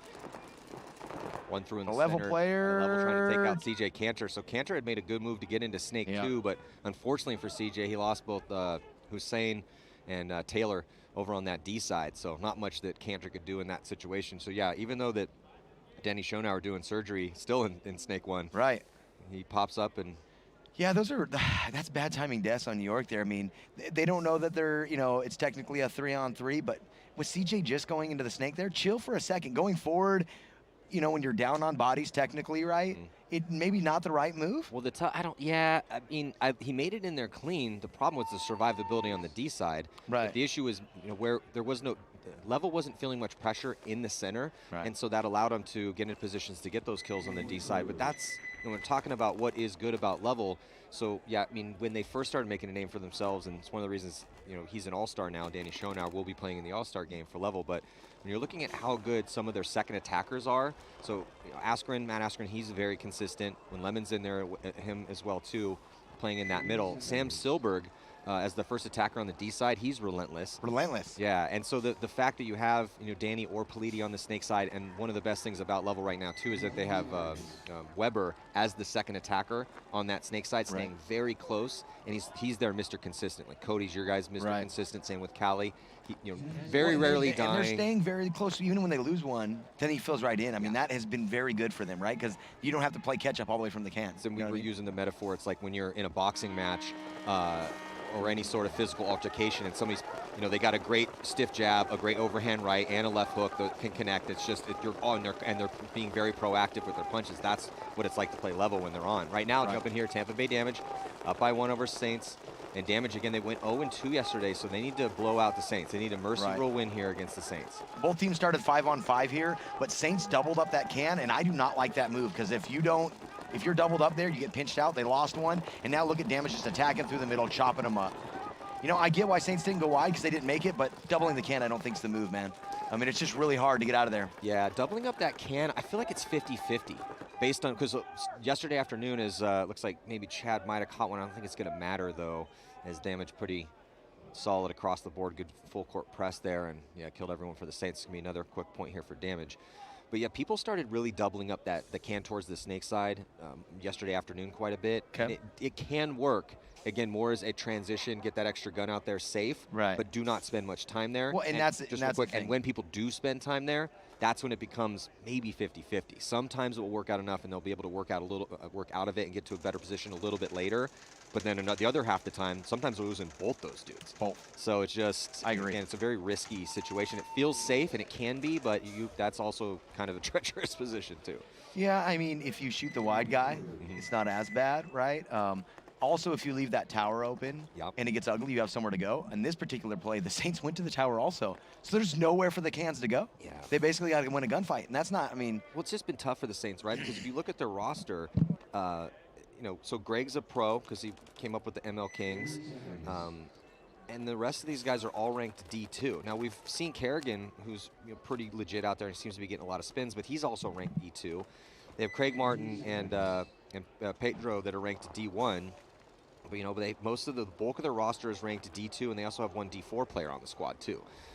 And when you're coming up to this level, and then also they've had a hard time keeping a consistent coach as well too. They got Mike from Lux out there coaching for this one. So it's been they had Jackson in there before. It's just been tough. Right. When you're playing roster roulette and you're shaking it up on the coaching side of things, and your divisional players stepping it up to pro, it's difficult. So Matt, in this match, real quick, right here, New York loses their snake wide player, level 5 alive. Is there any chance that they can get relegated with the double points on Yes, World Cup? It's definitely possible, depending on how bad they do at this event. I mean, Right, that's because really good. the last event is worth double points. That's for the what I've been listeners? hearing too. Yeah, Okay. and also it depends on how well New York Extreme is in last place, and they went undefeated yesterday. Right. And they dropped their first game, and they're playing in the set. So we'll see. Right now in this set, with Good move by CJ out to the corner, and he's been doing this all day, man. CJ's playing really good ball. I feel like CJ's just crushing it, dude. Yeah, bodies are dropping right now for level. Here comes CJ Cantor, talking about how good he's been playing. Comes through untouched and waves everyone off. As he did the bulk of the work out there, is a great point. Looks like they're going to let Taylor hit the buzzer. So yeah, New York Extreme, 4 players alive for them. Pat Kraft in there as well too. Is that Corey? Yeah, Corey Hall.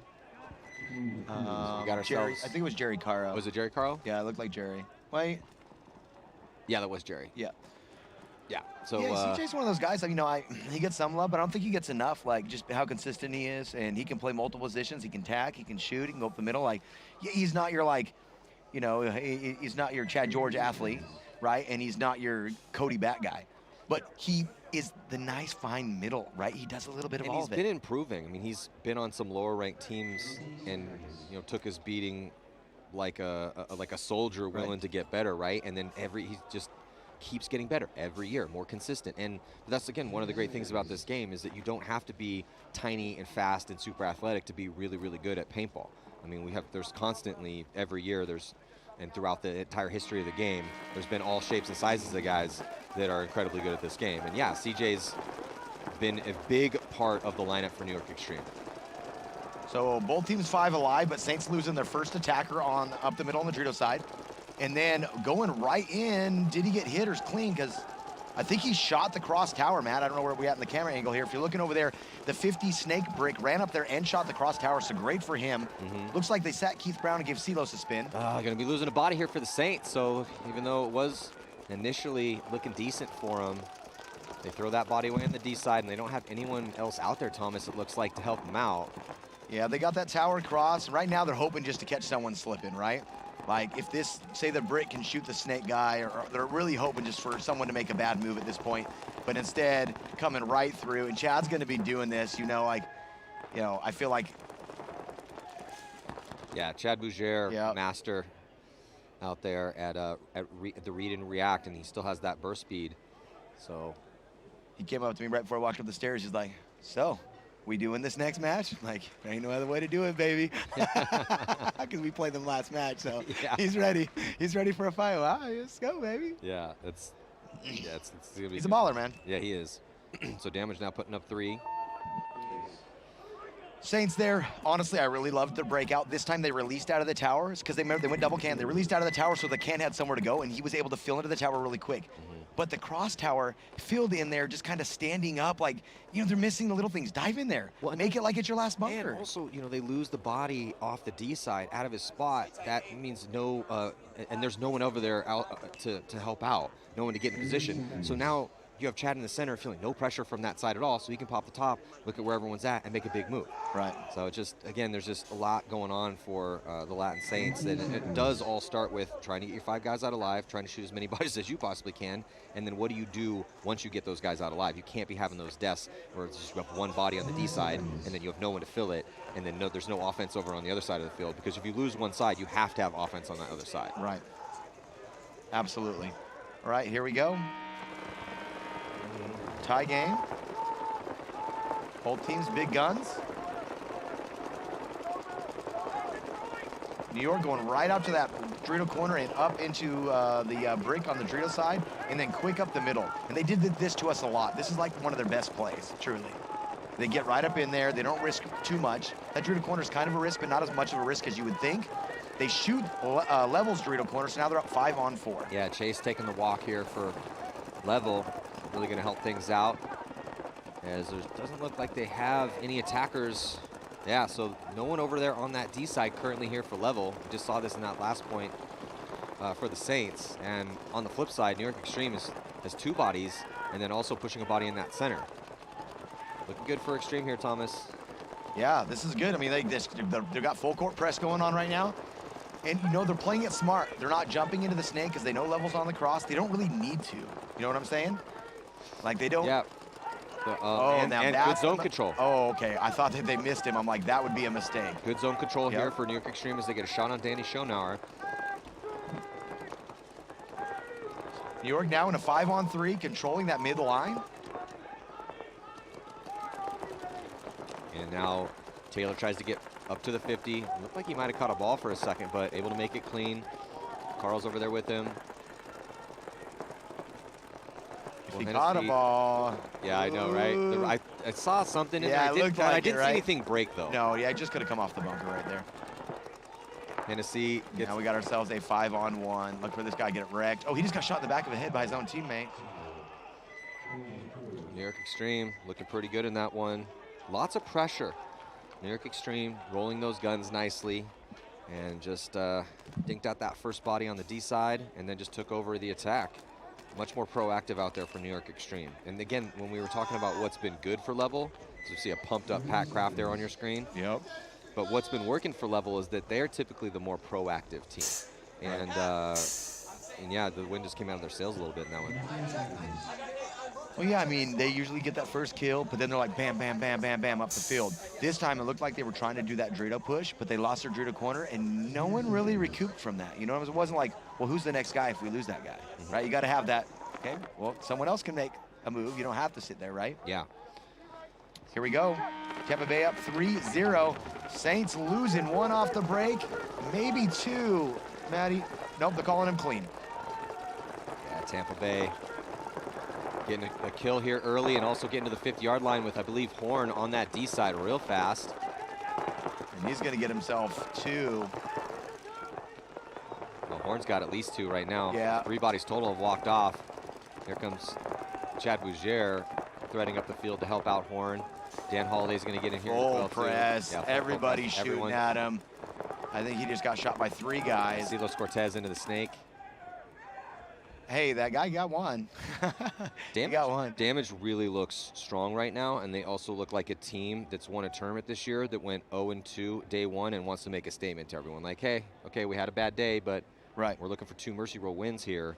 It's just going to be really tough because, like you said, they have to play you guys next. So that's going to be really hard for either you to get a really high score in that one or for them to get a high score, because you guys looked much better against Extreme. Even though, obviously you guys smashed the Saints, but you got smashed by Level. Right. And then had a pretty solid game against Extreme, but you guys looked more consistent, making less mistakes. So I'm really looking forward to seeing. Yeah, I think us the and Damage are going to Infamous be match. a great match. Both of us needing the win to guarantee, they need a win to hope to get into Sunday. We need a win to guarantee our trip to Sunday. Yeah, for sure. Got about 30 seconds here. I want to give a shout out to my wifey at home, Tiffany. I love you. Taking care of the kids. Zeki, London, Keith, Harmony, if you're watching, love you guys. I know you probably didn't watch my game this morning because it was early, but we got another one against Damage, like Maddie said, here in a little bit. Yeah, I love the Taylor family. We're coming to World Cup, so it'll be good. We got a 2 weeks planned. We already got the tickets, we got the house. They're gonna come, just let it rip. That's gonna be awesome. Yeah, and your younger kids are getting old enough that they're gonna start remembering these trips too. I mean, Here we obviously go. Keith's been remembering it for a while, but jumping back in here, Extreme with a 1-point lead, 10:33 on this clock, 5-on-5 on the break, but only for a second, as it does look like Level's gonna be losing a body here, Snake side. Okay, yeah, I missed that one, Maddie, good job. All right, so both towers, big here for Level. And he looks like maybe is he trying to creep out to the Snake or just get a kill in there? Yeah, we've seen that outside move from the tower to Snake 1 a couple times yesterday, not as many times today. And I mean, but there was 2 guns pumping paint towards that one. Right. So he decided to stay in there. He's Well, and New looking for it York again. really likes that tower and that wedge. Yeah, Lemon, a little bit too much. So here we go. New York's playing, man. Like, you cannot take anything from New York. This event, they are playing very, very well. Right now, they are 5 alive, up against Level, which was undefeated coming into this match. And they're up 5-on-3 right now. Yeah, this is a big moment for New York Extreme because sometimes they'll make these mistakes and they'll throw away points you're supposed to win. You're not supposed to lose 5-on-3s, especially when you have a lead. Why? Because the other team is supposed to push into your guns. Absolutely. So you don't really have to move forward. And they are in really good crossfield spots right now. I would like them to get out a little bit wider. This is not New York Extreme, or up the field a little bit. And there goes Josh Taylor. He's going to get up into the wedge. Looks like they want to move out into D2 as well, too. There goes Caro, I believe, trying to get out into D2. Now CJ's trying to play off his move, and oh, he switched. So the wedge switched to Dorito's side. He heard the call and caught him moving. Great team play by New York there, putting themselves up in a 5-on-2. And if I'm New York, yo, hit the brakes, chill. You know, especially with the way Level's been playing. Just chill, man. For sure. Take your time on this one, right? Just make sure you get the point. They're not listening to us? They're definitely they're going to double bunker the last player left alive for Level. And then high-five him. Who took it like a champ. Hey, bud, we just double ran you down. Can I get a high five? Poor Matt. But Matt, yeah, he's all about that because he's walking off like, hey, good point, guys. Good job. All right, they're checking in, letting their time run down. So speaking of World Cup, have you talked much about the kids division? Do you know much about that? We have not, actually. So can I drop that? Absolutely, please. Can I drop that? Yeah, so sure. we've been working with the league. Tim's mom started the push, and on Saturday they're going to have a real youth division. It's 8 to 15. I guess you can have one D4 player on your team, and that's because a lot of the kids play 3-man here, and it's automatically D4. There's really not a good 3-man system for the younger kids, so they play like an event, and they're automatically D4. But with that, I got the Infamous kids coming.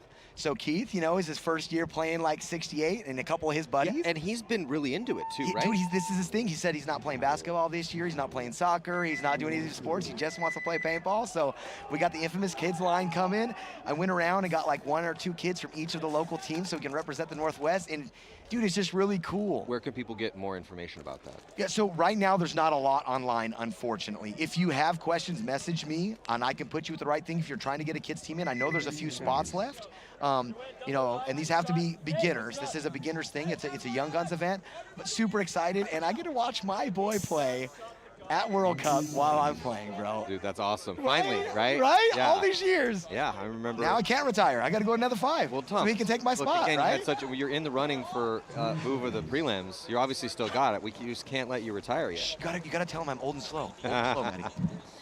So jumping back into this Damage Saints game has been all Tampa Bay. All right, here we go. Straight shot in, and Damage makes it, Matty. It looked like there was a line of paint there. The ref's not checking him, though. And Saints tried the quick delay, did not work out for them. Yeah, Lackey quickly into the Snake, and then on some secondaries, Tampa Bay Damage also moving up into the center to get to those. Saints